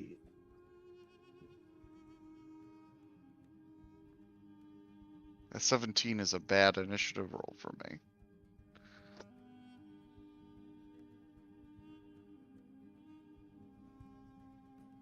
I was expecting this thing to go down in one shot. That's why I'm a little taken aback.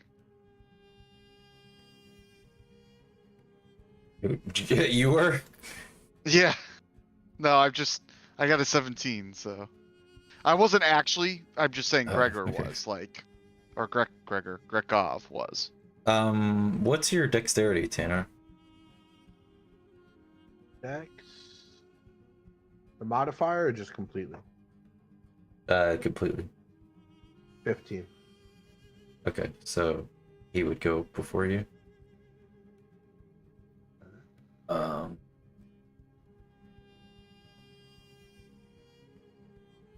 All right, so you take a shot off and blast it, and it immediately is pissed, and it's going to attempt to swallow you.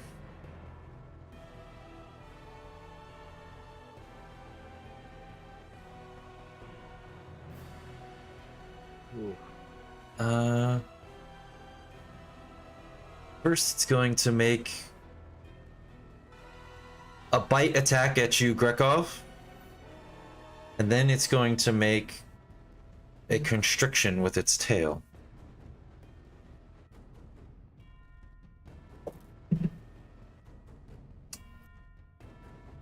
The first one is definitely a hit. And what's your AC?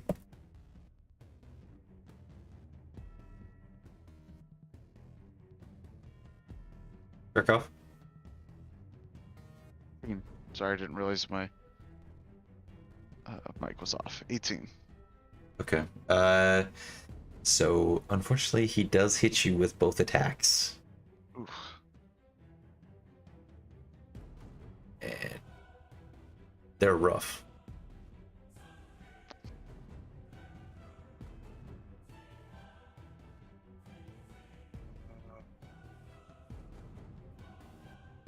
So the bite attack.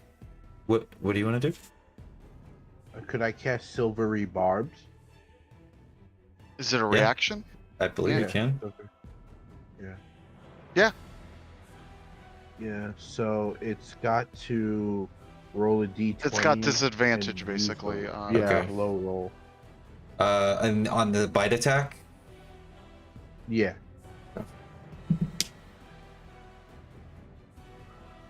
what is your AC again? 18? 18.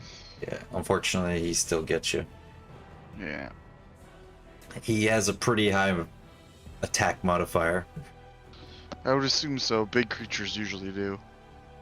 Well, he's I'm going to give what's Grekov advantage on his next attack roll ability check or saving throw. Okay. Yeah, so he gets that. Even if you fail, I think you still get that. Yep. Even if I fail, I mean. Okay. Yep. That's the way that reads. So from the bite attack, Grekov, Yep. take 39 damage Shit. as this thing leaps down and it bites into you, and its fangs are, I mean, as long as your arms. And then it grabs you with its tail and begins to crush you. And it does another 39 damage. I'm bleeding out. Okay, so what happens is it bites him, and then it begins to constrict him, and what it does is it throws him up in the air and swallows him. Oh! I scream out. You son of a bitch! And then when I see that, like, is that the end of his turn? That is the end of his turn. It should be my turn, right?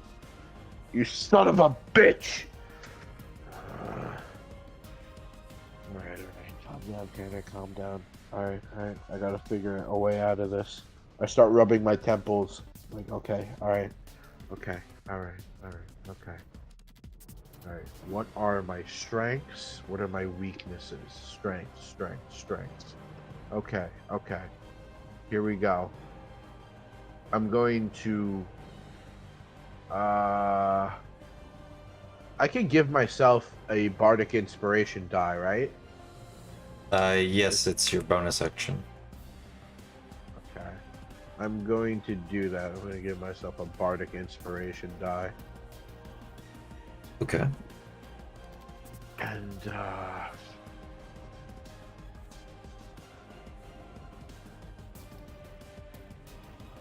all right. Grekov, What's up? I'm gonna say that since you had the silvery barbs advantage while you're being swallowed, go ahead and give me a Constitution save. Added advantage. Added advantage, yeah. Let me-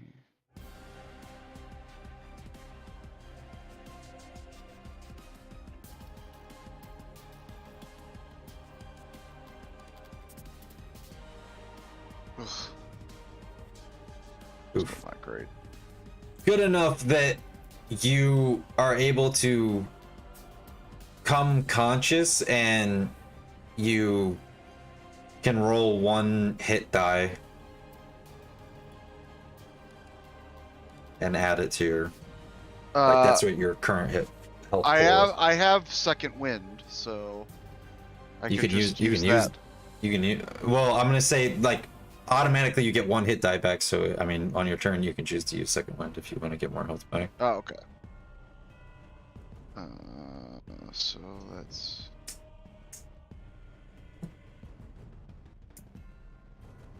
oh my god.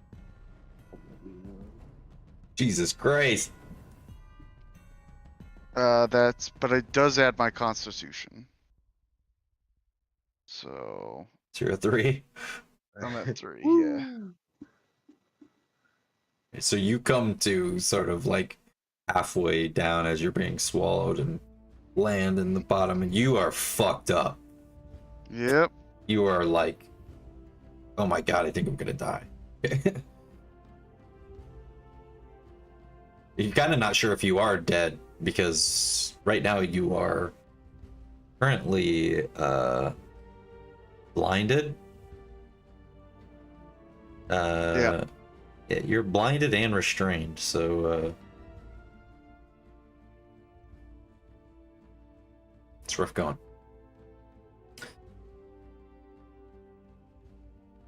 Anyways, Tanner, Continue.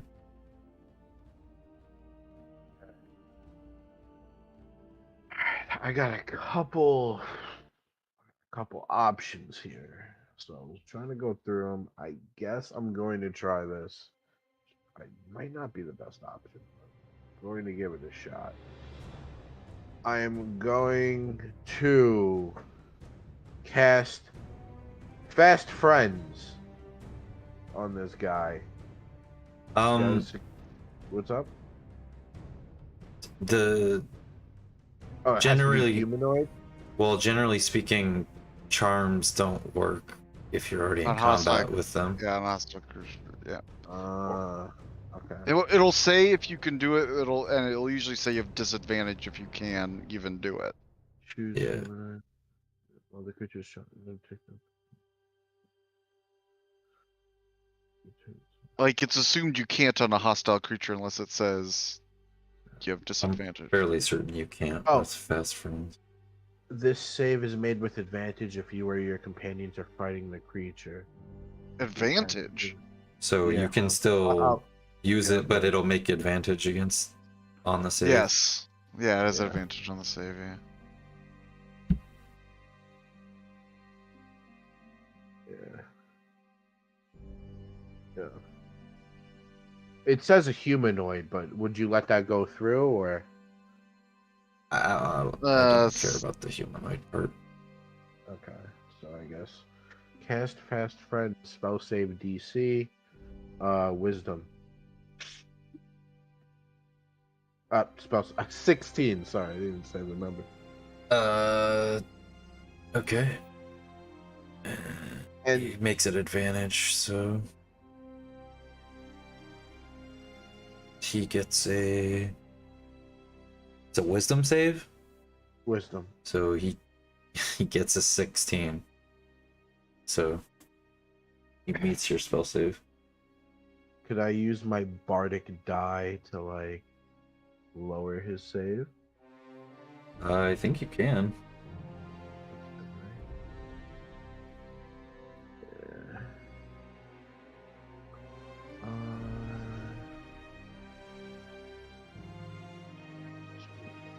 Let's see here. Not sure. Counter charm, is that it? No. No.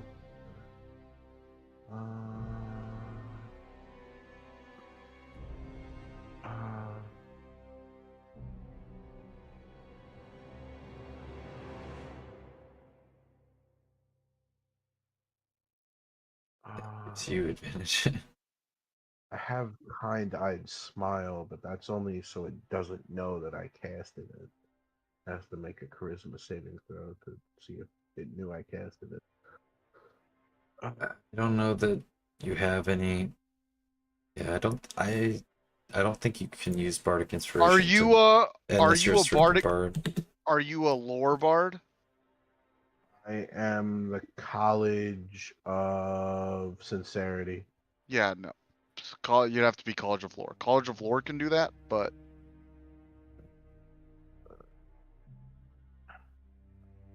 College of Lore bards, man, College of Lore bards are so broken. They're the best bards. There's a lot of good bards, really. Yeah. I mean, just for general spellcasting, I can raise my DC.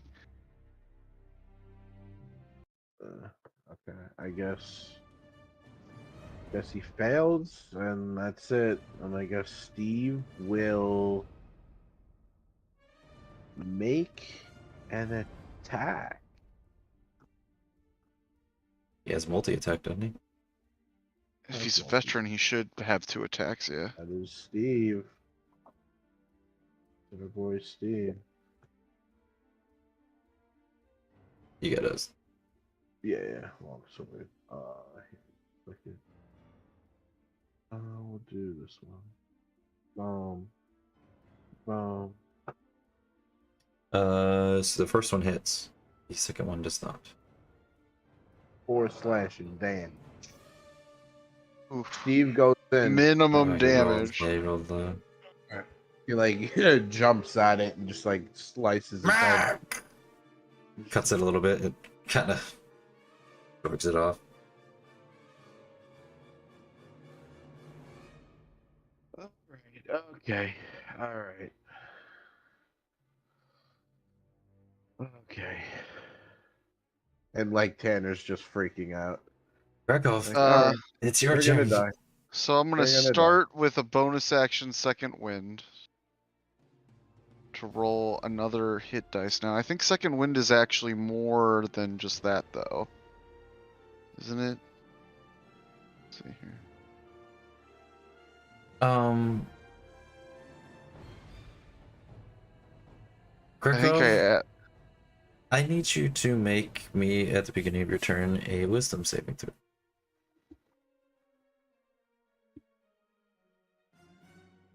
it could be bad. Oh, it's not too bad. Unfortunately, is not high enough.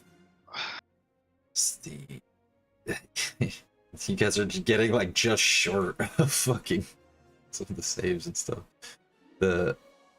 So what happens is you can see the like acid, like or whatever, what you think is the stomach acid, it starts to like coat your skin, and you can feel like it sort of changing you, and you sort of like retch as you feel yourself like sort of squirming within your own body. You can continue your turn as this is sort of happening. So I add my level to second wind, my fighter level. Okay. So that's 11 more HP. Now, question.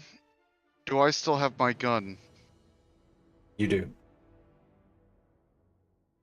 Now, You've managed to, of all things, hold on to it. Yeah. Am I in a position to pull the trigger? Roll me luck.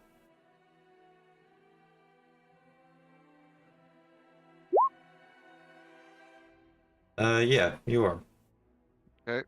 I picked a Then random number. I will make the argument that I should automatically hit once I pull the trigger. Because I'm like inside the thing. I think I could aim anywhere and Yeah, you can just kind of shoot the side of it. so here's my question. I get that it's an automatic hit. Do I get sneak attack? Sure. That's not the damage. That's just that's all. Thank God It's you not don't have expected. to roll the...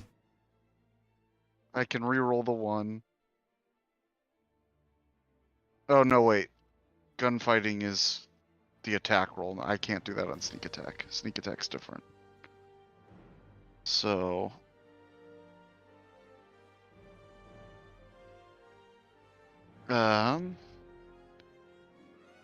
that is 15 more damage. No way. Can you do something else, or is that it? So I have another attack, but Oh, I okay, don't know. okay, good. Yeah. Oh my god. My God.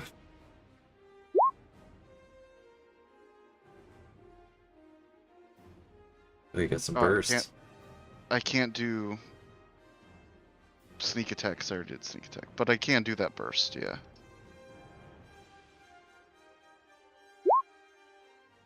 So that is 9 times 2? 18? I'll give you no, the... it'd be 15. It'd be 15. No, It'd be 15. the plus... It's rolling the crit, like, 5e style. Yeah, so it'd be 13 plus 2, right? times. Yeah. Wait, 13 plus 2 Times times 2. Yeah, so 30. Okay. The burst it adds Gotcha. the +2, so it's 15. So it's 30 Yeah. damage. Okay. Cool. I get you. Ba-ba. So what happens is you feel yourself shifting and changing, and you kind of just take a couple shots as you're in this thing, and suddenly you feel yourself being thrown around again, and you are spit out right here. Hey,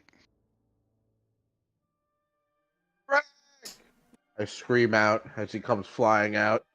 Only he is not a bugbear anymore. uh-oh. What you see being spit out is a brownie.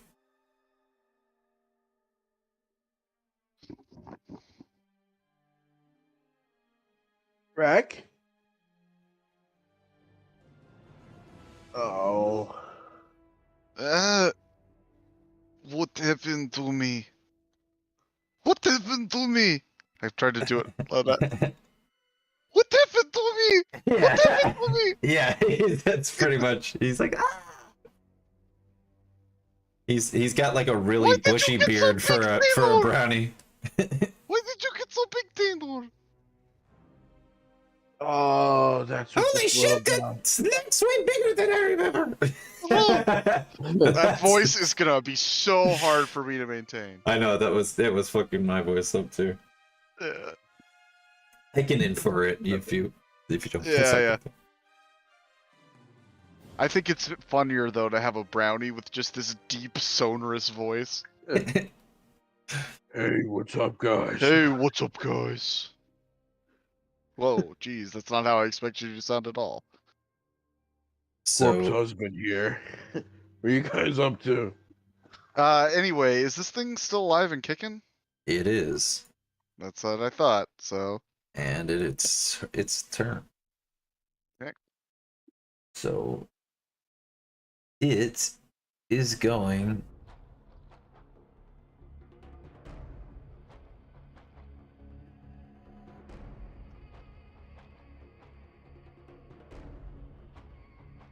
Let's see.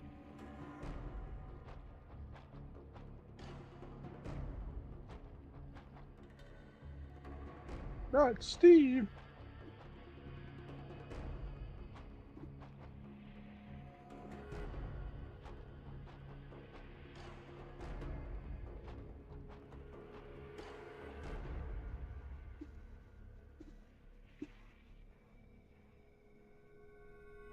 So it is going to make a melee spell attack on you, Joe. Yeah. Woo. And it is. I'm trying to figure out what its modifier is.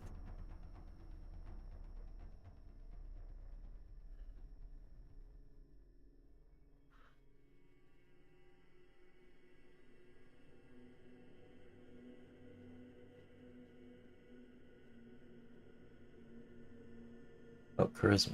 Okay.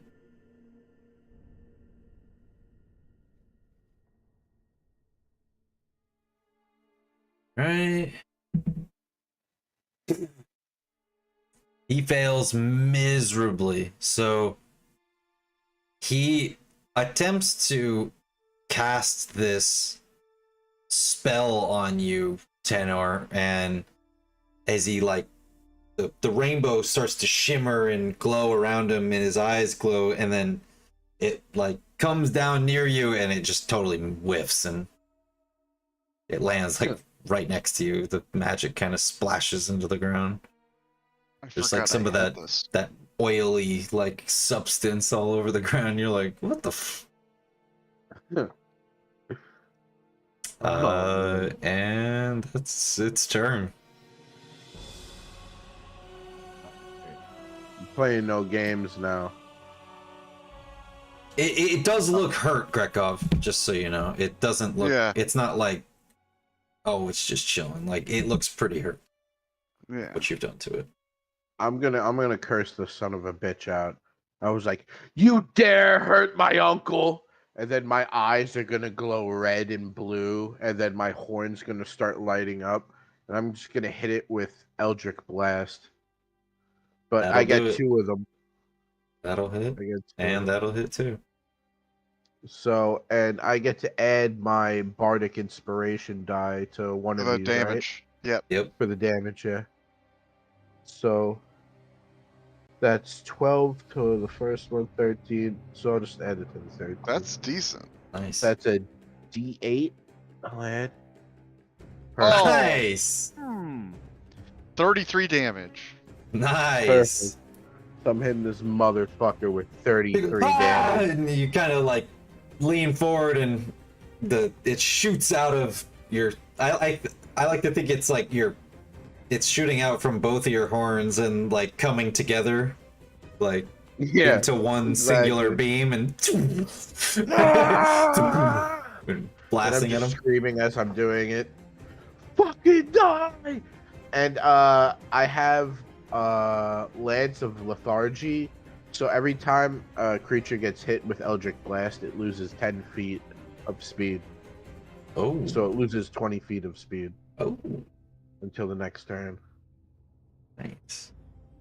Okay. Oh, Cool. and did I add my charisma modifier to it? Oh, it is there. Okay. Yeah, that's it's already wonderful. added. Gotcha. Yeah. So perfect. So Those some good that's hits. that, and I still have my bonus action, and I just realized I have no spells for bonus action, which is not good. So I'm going to give Steve a Bardic Inspiration die Okay. on my bonus action, and it's his turn technically, well, literally. So Steve is going to multi-attack again, because that is what he does best. And he is going to make long sword attacks against this son of a bitch. So he's gonna make 2. He just has like a long sword at his side. He still has no shirt on, by the Yeah. way. Boom. Boom. First one does not penetrate the scales, but the second one, obviously. And Is a roll the crit. inspiration die for the damage and it'll get doubled too.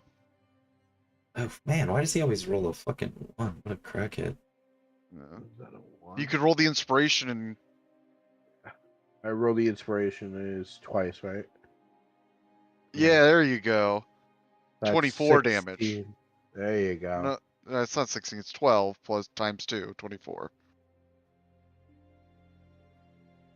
I thought you said the inspiration die gets Yeah, doubled. but the +2 is wrong.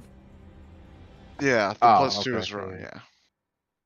Gotcha. Okay, so it's 4. Then... So it's 12 times 2. So it's 24. Because Roll20 assumes we're using their boring crit rules. Yeah, if we were using their crit rules, you would deal 6 damage.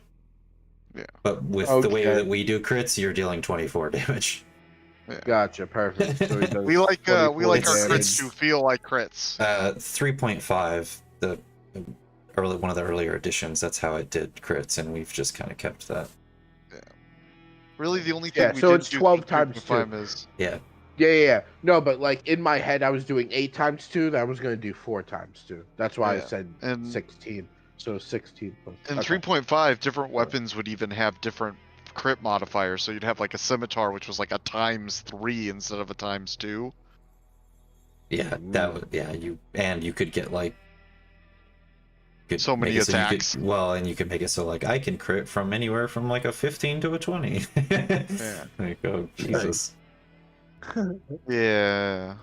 Dude, 3.5 gets crazy. But alright, so 24. Steve. Wow. So Yeah. Steve cuts the shit out of him. Yeah. Steve jumps up and he just does like this spin in the air, and he goes, And then he just takes the slash, and he slits it right across both his eyes. The snake is badly wounded at this point. It is bleeding quite a bit into the water, and it's hissing like ferociously at you guys. Rekov. And I just look at it and I point at it and I say, "That's what you fucking get." I can still shoot, yes? Unfortunately, you've realized that while you've shrunk, the gun has not. Ah, shit. And as you're standing there, you realize that you can maybe shoot it, but you're gonna have to like lay down and aim it weird. Like you can't just pick it up and hold it like you used to. Okay. It's like the size of you. Yeah. So I guess I'll make a normal attack. Yeah, I would just say maybe at a disadvantage, just because you're small and you're trying to pick it up and hold it weird. I have a question, just 18? real quick. That'll actually hit. Yeah, well, sure. What's Would you say the thing on Grekov is a magic, like a magic spell used against him? It's definitely magical in nature. Could I use something akin to dispel magic on it? Do you think that would work? I mean, I know you can't hard to tell say, me, man. but, Yeah, I don't Yeah. know. You can try. I just want to you know. can't- You and sure you as hell can't- try. All right. Yeah, It seems like and- a good idea. Yeah, You I'll can tell try you it, that. but you gotta wait Okay. up to your turn though, because that's an action. Yeah, of course, That's of it. course. Yeah. Uh, But that's the 13, and then the second shot I made was a 12, so it probably doesn't hit. Nah, the first one does though. But then I'm going to action surge to see if I can't. That's a hit. Hey, that'll hit. There you go. And I get a burst. And I've been forgetting to do this and kicking myself because I forgot that I could do this. Whenever I get a burst, I can choose one of the following effects because I got them, and I choose Soft Spot. My weapon's burst causes the target creature extreme amounts of pain. It's got to make a Constitution saving throw and beat a 16. And if it fails, then it's incapacitated until the start of my next turn because it gets hit in a Whoa. place that causes it racking pain. Whoa. Alright, let me see. It's a Constitution saving throw? Yep. Oh, actually, fucking really good at that. Yeah, that one doesn't surprise me, but I figured it's I'd a try it. 24 Yeah, it's on a 12. Yeah. I'm not likely to get it, but I've been forgetting to do it, and yeah. It's probably just because it's so big. But I do 18 That's like damage its best with that saving one, throw. and then I get one more shot. 18 total? Or wait, no, 18 total. You've done 21 total, right? Or 31 total. This turn I did 13 plus 14, which is 20. Yeah, 31. That's right. And that last one's a miss. It is fucking desperately in pain. And as its turn comes around, it is very angry. And it says, You all pay. You'll pay for disgracing me, my divinity, who I am. You do not understand. And then We don't fucking care. the snake then uses its legendary action. Ah, shit. Yay. Suddenly, as you guys are looking at it, it just begins to shoot directly up into the sky. And it just keeps going. And as it begins to go, you realize it starts to shimmer and it completely goes from being a physical snake into a rainbow. and suddenly the rainbow sails off through the sky, and the snake disappears. And only a trail of the rainbow is left behind. Yeah, you better run. You Gurkov fruity fuck. Gurkov in his brownie form is injured and exhausted and like he's basically sitting like on his gun like it's a bench, and he's like, ugh.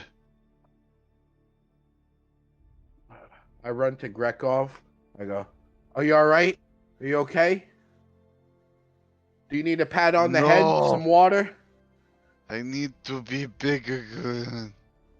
All right. I got you, buddy. I got you. I spit on both my hands and I rub them together and I go, all right. Dragon blood magic coming up. And I snap my fingers and then I go to cast Dispel Magic. So, here.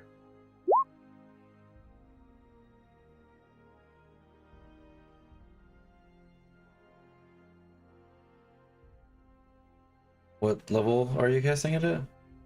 I can only do level 3. I don't have level Okay. 4. I mean, I could do it at level 4 if you need me to, but I have to make an ability check using my spell casting ability. No. He has to make that with Dispel Magic. So if the spell cast on me is third level or lower, it automatically ends. Yeah. If you bump it up to 4th level, he gets that 4th level and lower. But he's got to make a roll if it's even higher than that. Okay. So if this doesn't work, you could try your 4th level one. Yeah, or you could just do it at 4th level now and. Well, I Yeah, don't sure. have 4. I don't have level 4 slots. Oh, Oh wait, well, yeah, then I you just- do. I do have level 4. Oh shit. I have 2 level 4 slots. Oh shit! I have more magic than I thought. Oh, I have 2. It's just I have no level 4 like magic abilities. All right. Yeah, but So you here. can cast lower level Yeah, spells. on my higher bad. level. I'll cast it at level 4. My apologies. I didn't realize. Okay. So then. And I fucking rolled a nat 1, so. You walk over and you cast the spell, and Grekov returns back to normal. There you go, buddy. There you go. I need I a like- drink. He stands That's up what I was saying. and he picks up the You gun. guys are suddenly surrounded by what appears to be about 100 plus brownies as people come running out of their houses. You've saved us! Yeah, saved us yeah, from the that's tyrant. right. We love Yeah, you! yeah. You're goddamn right you do. Grekov That's goes, right. One of the Go brownie into- girls takes her top off and throws you the bra. Grekov No, goes, no, thank you. bring I'm all me right. a Thanks, drink! though. He's roaring this at this point. He's like, bring me a drink! Hey, Greg, you want me to turn you small again so you can get some action with that chick over there? Up there more. I have little All bit right, it was blood. just a suggestion. I have little bit blood and need alcohol. All right, you heard the man. Finest mead, finest meat, Tainor. finest music. Now, right now, immediate. Should Joe, have happened you- 5 seconds ago. Obviously, Come on, people. obviously, And people just start literally going crazy. Everybody starts breaking open wine. People are throwing stuff around. Some of the brownies are jumping off the bridge into the river, which is like a huge drop for them.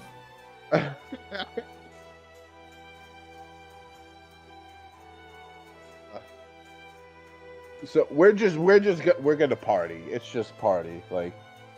Yeah, they're like, they're we've offering you almost food. They're completely- offering you drinks. Yeah. We've almost completely forgotten about Alan and Arthur just because of what happened. We're just partying. We're just like, They start pulling out instruments and playing music.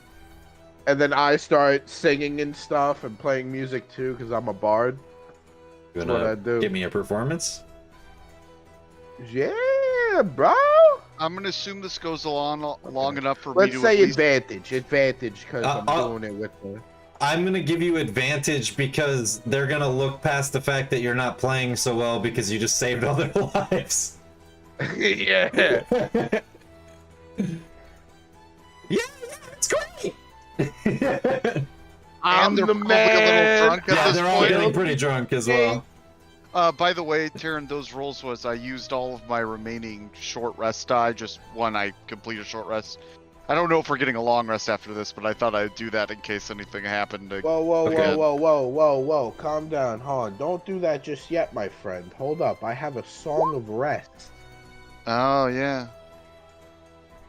So as I'm playing the soothing music, I can help revitalize my wounded allies during a short rest. It's a D8. I get another D8, basically. Yeah. There you go. It's a I D6, right? You guys are level 8. Well, You're I'm, right. Yeah, I'm You're level right. 8. Yeah. Yeah. There we go. All right. Well, Gregor remembers that thing just kind of flew off. So, I mean, once he catches his wind, I mean, he begins drinking, but mostly to dampen gut-wrenching pain. Yeah, you're pretty messed up still, but He's actually in his mind, he is drinking at this point as a painkiller, basically. actually, 2 of the brownies bring you a concoction, and they try to give it to you to get you to drink. Here. His eyes sort of narrow, and then he drinks it. I get a bardic inspiration die back. Yes. You heal 37 hit points. That gets me back almost to full. And after he finishes drinking it, he sort of turns to the brownies, the partying brownies, and he goes, "This place gets awesome reviews from me." He's a little drunk. It tastes like lime, and it has a bit of a peppermint kick at the end of it. Definitely not like any healing potion you've ever drank before. Usually they're awful. Thank you! You guys get awesome reviews. Timblety 10 or whatever you're called. What is this place called again? Give it 10. One of the which immediately starts a fucking flash mob of brownies that break out into a song about Yemeni 10. We are the people of Yemeni 10. I'm not our heroes. They came and they win. I'm not drunk enough for this. Get me more alcohol. He was about to start rhyming to the beat. All of a sudden, Taynor is like, "This is the perfect opportunity for me to try my new type of music, rap." Upon which, you notice that there's like a particular bit of the brownies that are just much more rowdy than the others. You want to give me perception? Perception. Okay. Immediately, you can tell that they're all way more drunk than the rest of the brownies for some reason.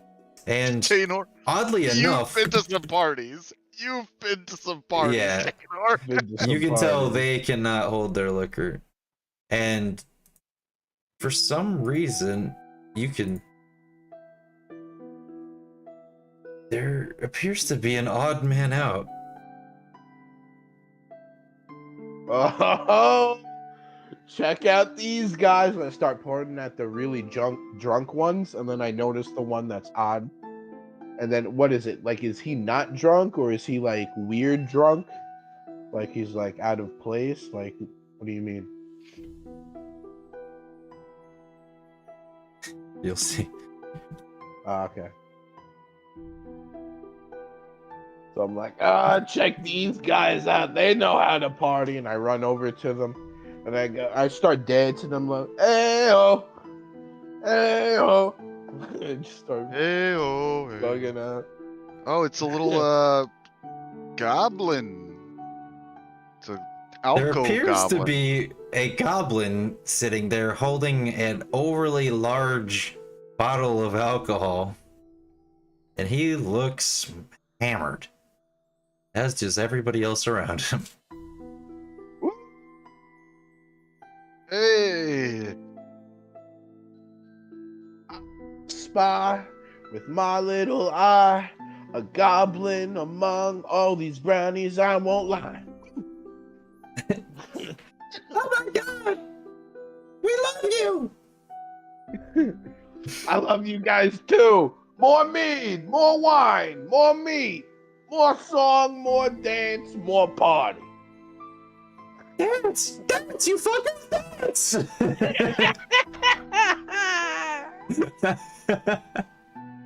I'm getting tired!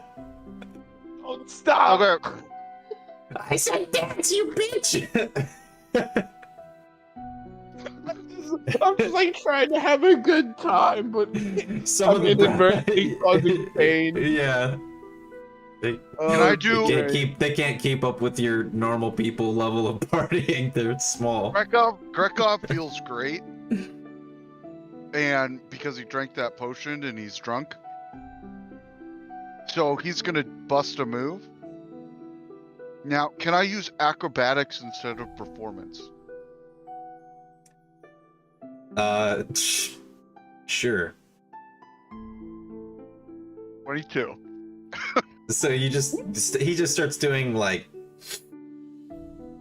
flippy dippy type He's of like- shit. He's he's like breakdancing practically. Guys, I'm going to do a flip and some spinny things on my head. Just watch. Watch. Whoa! And then he does it. That's cool.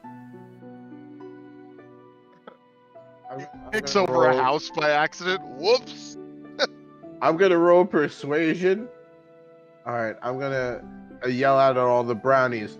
Hey, I want to see if all you brownies can pick up Greg right now. Can you pick up Greg? Pick him up. Pick him up.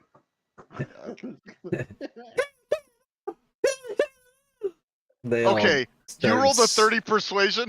He lays down on the ground like to let them. Like, you have to let them. They all gather around. It takes about 20 of them, but they're able to pick him up, and he's about a foot off the ground above them as they picked him up over their head, and they're trying to carry him around. There's just like a few of them tear off their shirts, and you're like, wow, they're small, but those brownies are surprisingly jacked. It's like bodybuilding brownies. They're like chimps. They have dense muscle. Yeah. Don't let a brownie get a hold of you. They'll break your arm. In some mythologies, brownies are freakishly strong. In this one, they're chocolatey. Yeah. Now I'm just imagining they're all black people. Oh my god. Jesus. My God. I can't.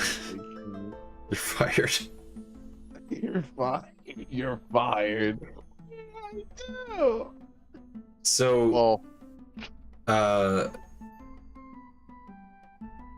yeah, they're just gonna Yeah, keep party. celebrating you guys and partying with you. I mean, I haven't noticed the little goblin with the. It's only Taynor that noticed him, right? I mean, you can give me a perception roll at this point. I mean, you've been kind of okay. Yeah, you see him. Mm. He Hey! kind of sticks out. It's not too hard to notice that he's there. Hey, who's the little goblin guy, and how do I have some of what he's having? How close are you to him? I mean, if we're partying, I'm probably. I mean, it depends. I'm probably near the center of the party if I was just being lifted. I got it. He's kinda on I the got out. it. Like, I got it. you guys are sort of partying in the town square. Yeah. So I'm... Wait. Let me do it. I'm gonna convince all the brownies to like wave him over to the goblin. Like bring him to the goblin. oh my god. On his back. Hey guys, bring him to the goblin. Bring him over. Okay, they go, yeah, and they all start walking over there, and as they do, when they get close, all of a sudden they all just drop him, and as they get close to the goblin, and they all start, well, more, they don't necessarily like drop him so much as he just all of a sudden crushes all of them. Whoops! I get up. You okay, little guys? My leg! I'll never play softball again! Ah, you'll be fine. He goes, you got the amazing healing potion. You'll be fine. Goblin guy, what is your name? And he looks over at you. Will, I need you to make a Constitution saving throw. I need you to make it at a disadvantage, unfortunately, because you've been drinking already. Oh. Sorry to take that from you. Ah. And you fail. So what happens is you come walking up and you ask him his name. Yeah, I was like, well, what's your name, little goblin friend? So what happens is you go, what's your little and you are all of a sudden like near shit-faced drunk. Taynor. You've actually probably seen Grekov shit-faced drunk before because he holds his liquor pretty well. He's got a 2 in Constitution. But that's only a 2 in Constitution. He's by no means like a dwarf or anything like that, where he's just like he's no Steve.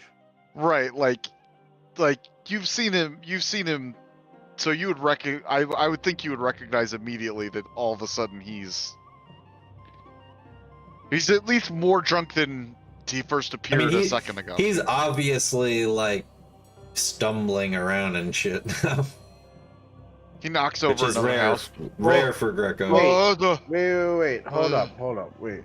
Now, could I try to make an argument for this, Taryn? Could I say, since music is being played and we're all playing music, would technically counter charm be working? He's not being charmed right now. He is actually drunk. Oh, okay. Yeah. I mean, Okay. technically that's a mind influencing Yeah, it is a... But it's not a charm or a fear. Yeah. Specifically. Okay. Yeah. Alright. I thought I'd give it a try. He goes, You also don't know that that's necessarily what's happening. Oh yeah. You just think that he's drunk. Yeah. he goes, and he falls over. And he's actually a bit of a sleepy drunk, so he's As soon He's as I see passing him out. like fall over, like try to go to sleep, I go, "Whoa, big guy!" and I run over there and I try and pick him up. I'm like, "Ugh, this guy is heavy." He's huge. Steve, You- help me out here. I mean- Tanner, when you run over to pick him up, I need you to make a Constitution saving throw, I believe he and is it's at a 7 disadvantage because you've been drinking. I'm wrong. You run over and you go, crack off! No, don't you go to sleep, buddy. It's a party.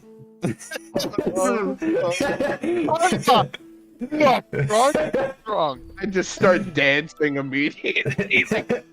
Hey, look at this thing! Just made it up. These are, Steve, Steve runs listening to your over. last fucking request, comes running over, and Has a 14 Constitution. he has also been. Yep. So go ahead. So I just click this. He succeeds. Steve, well, it's at disadvantage, right? Oh, right. So he does fail. Yeah. He goes, oh.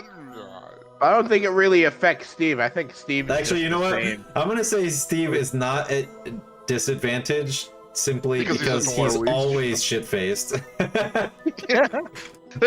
We thought he was just quiet. He just makes those grunts because he can't actually form words. So what happens is he is like kind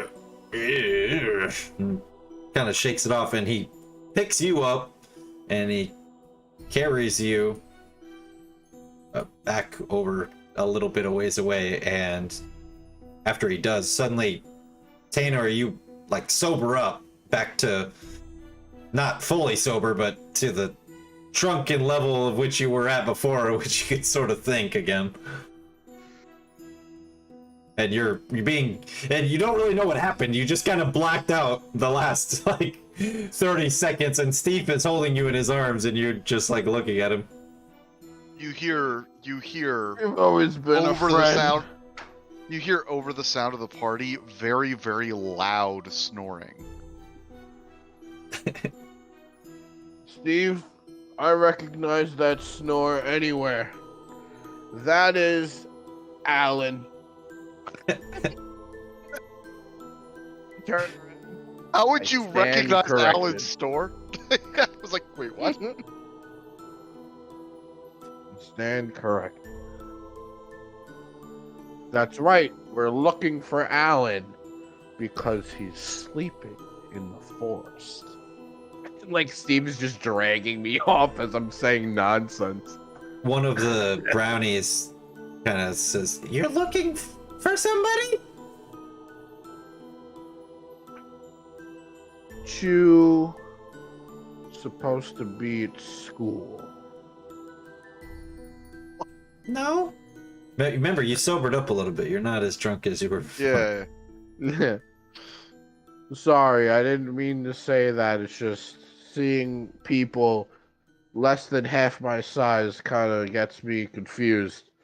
Yes, I was looking for a good friend of mine. His name is Alan. Alan the Wise. And he's wise because he's my friend. Because it's a smart decision to be my friend. Wouldn't he be smart then and not wise? You know what? That was a very wise thing for you to That say. really, that really fucked with it. Like, That was really wise. Let me just say that. like, wait. Can you not deny what I'm saying? That really fucks with me when I'm drunk. That really fucks with me. He goes, Oh, man. well, I mean, people get lost around here all the time, but I mean, look at us. He points to everybody in the village. He says, you know, I used to be like you. Well, kinda. I wasn't a tiefling. What were you? I was an orc. Proud and strong. Ah, an orc. Proud and strong, as they say. Okay. So, Mr. Orc, would Well, you I'm not an orc know? anymore. Would you know? Well, that's why I put like the my fingers up like in quotes. Mr. Orc, would you know where my friend may be? I actually have two friends, Alan and Arthur. They're brothers, and they kind of look the same, kind of don't. They're royalty. They're one's kind of standoffish, the other's kind of an artiste kind of guy. They don't blend in here. Probably closer to the time we came here, you would have No. seen them not too long ago. Never seen Was him. anyone like that? All right. Thank you, Mr. Orc. Have a But- good day. We could tell you. I was gonna. Okay, bye. What? What? Huh? No, it's What'd you fine. It's fine. No. Please, any information, gladly appreciated. Well, I was gonna say that, you know, there's several towns. Several, you say? Well, 3 to be exact. There's only 3 towns in this whole place? Well, there's 3 nearby. Oh, okay. Are they all filled with brownie people? Oh my! Can you not say it like that? Please? I don't think so. One's an elf village. Well, it's not my fault. That's what he calls them. It's Darren's fault. It's not my fault. I didn't make these up. It's at their. These exist. This is I like, know, this is I a know, fate but- thing. I know, but he just filled with brownie people. I was just like, okay, sorry. All right. Okay, so there's an elf village. What else?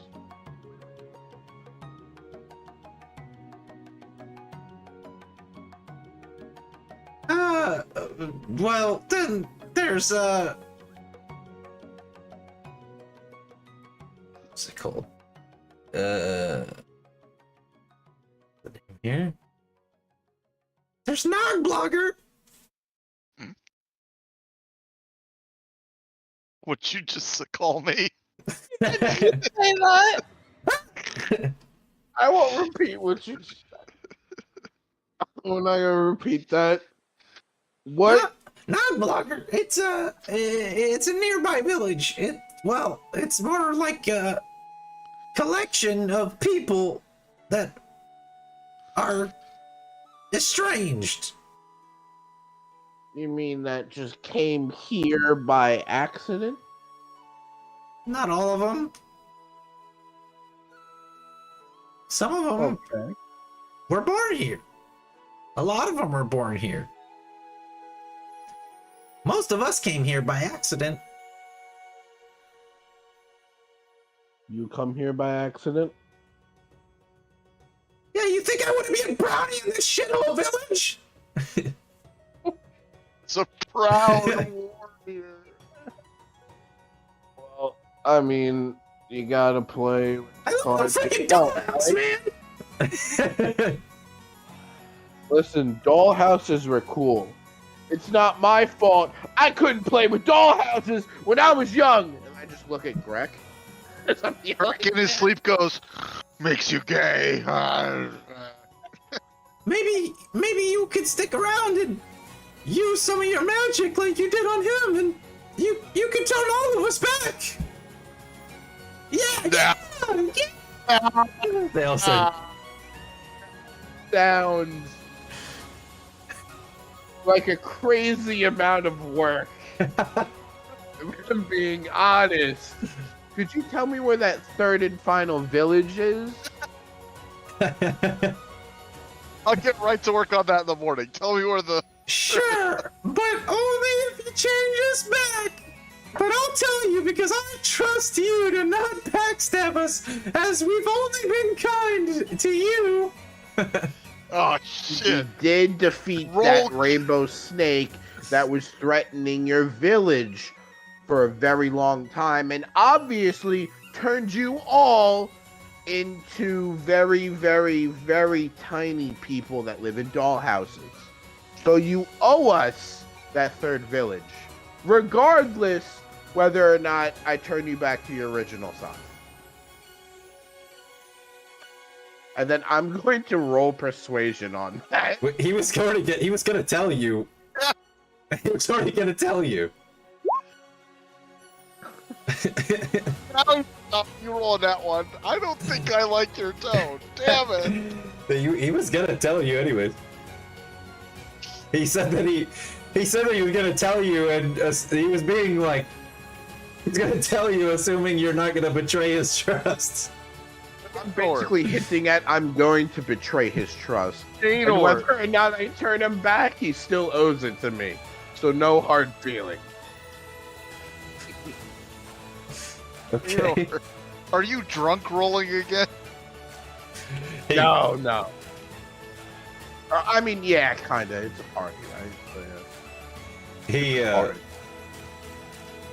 kind of looks at you and he goes, well, the last is not really a village, it's more like a caravan of sorts.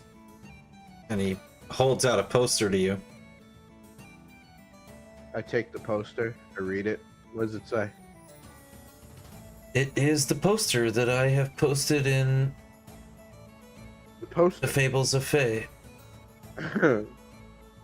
Chat.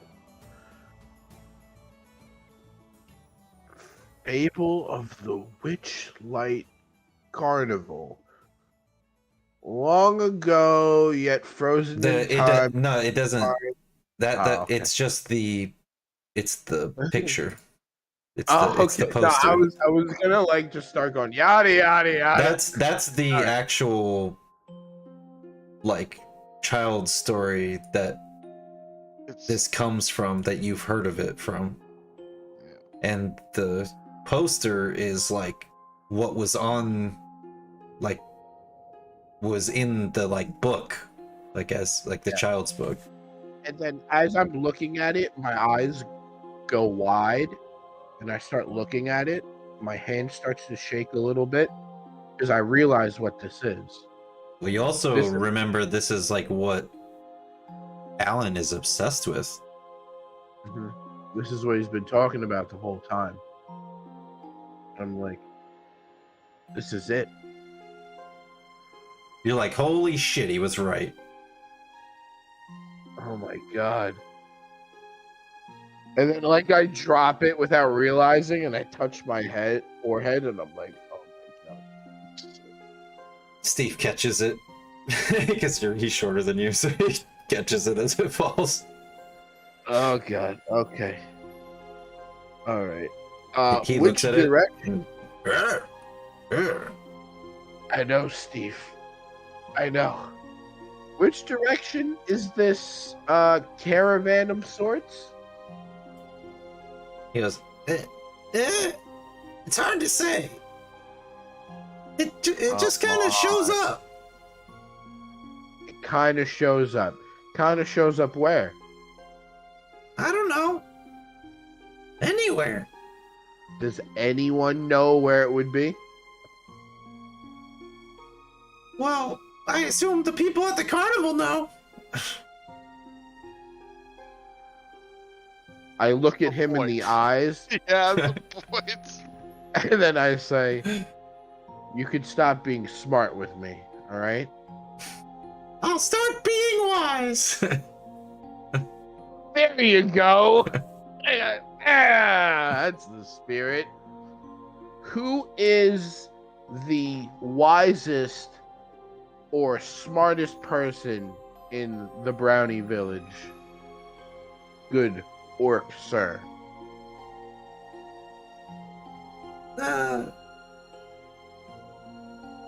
I don't know. Dave's pretty smart.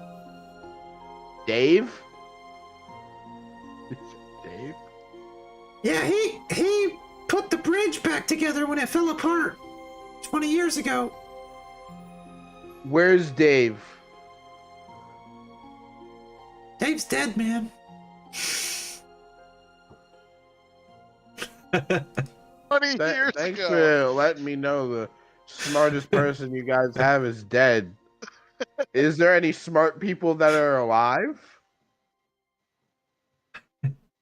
I'm sure there's plenty of smart people alive. It's gotta be, right?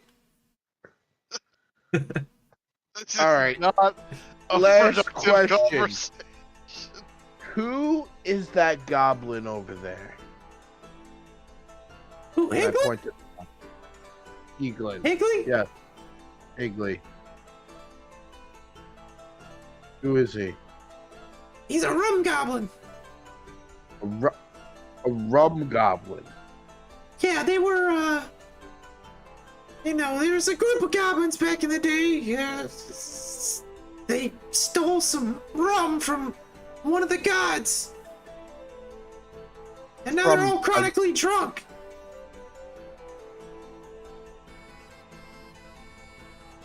I turn around and I start walking towards Higgly. Hey, you don't want to do that. Nope. I think I do. I think it's a good idea. Okay. It's Higgly again. All right. Hey, what's up, man? Do you? No, he just gives himself. You can choose over to fail the save. You don't have to roll against it. No, I'm gonna fail. Okay, so you just get shit faced the second you walk up to him. Now I'm just imagining the Orb of Confusion scene from SpongeBob. Die. Like you, Higgly. You seem like the type of guy who knows his drink.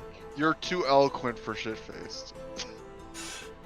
After Oh. some more partying and hanging out, eventually things begin to die down for one reason or another. Either people are just simply passing out from being too drunk or just completely exhausted, and everything eventually begins to come to a close as our heroes are passed out, cuddling up next to each other, all in different positions of sprawled outness and drooling all over each other and on the ground and covered in all sorts of different dirt and whatever else because you've been rooting around and everything as you've been partying. Could I say that I've taken some drink and food as like rations, like for the trip, if we're gonna leave soon? Okay. Yeah, I mean, that hasn't happened yet, but yeah, you can do that. Yeah. You're drunk right now, you're passed out. Of course. Okay. Who's the first to wake up? Well, so it's actually kind of a good place to stop unless Yep. you guys want to. No, it's fine with me. Oh yeah. Good place. Had Just- 2 good combat. Had a party. I enjoyed that. Almost Oh, died. Greg This is almost the- died. This is the end song for the RPG. Well, yeah. The Grekov's flaw is that violence is always a ready solution for him. So that's why the instant he felt like, particularly that the thing was a threat to you, he shot. So Well, you, And so, just really quick before we get into reminiscing about the session, just pretty much the last thing you see is imagine a camera panning out from above as you guys are all passed out looking up at the stars, and pretty much the entire town is completely shit-faced and drunk, and only a handful of people still And passed out, nine, falling in the river, throwing up over the side. and 9 months later, the brownie population doubled. And that's where we'll end tonight.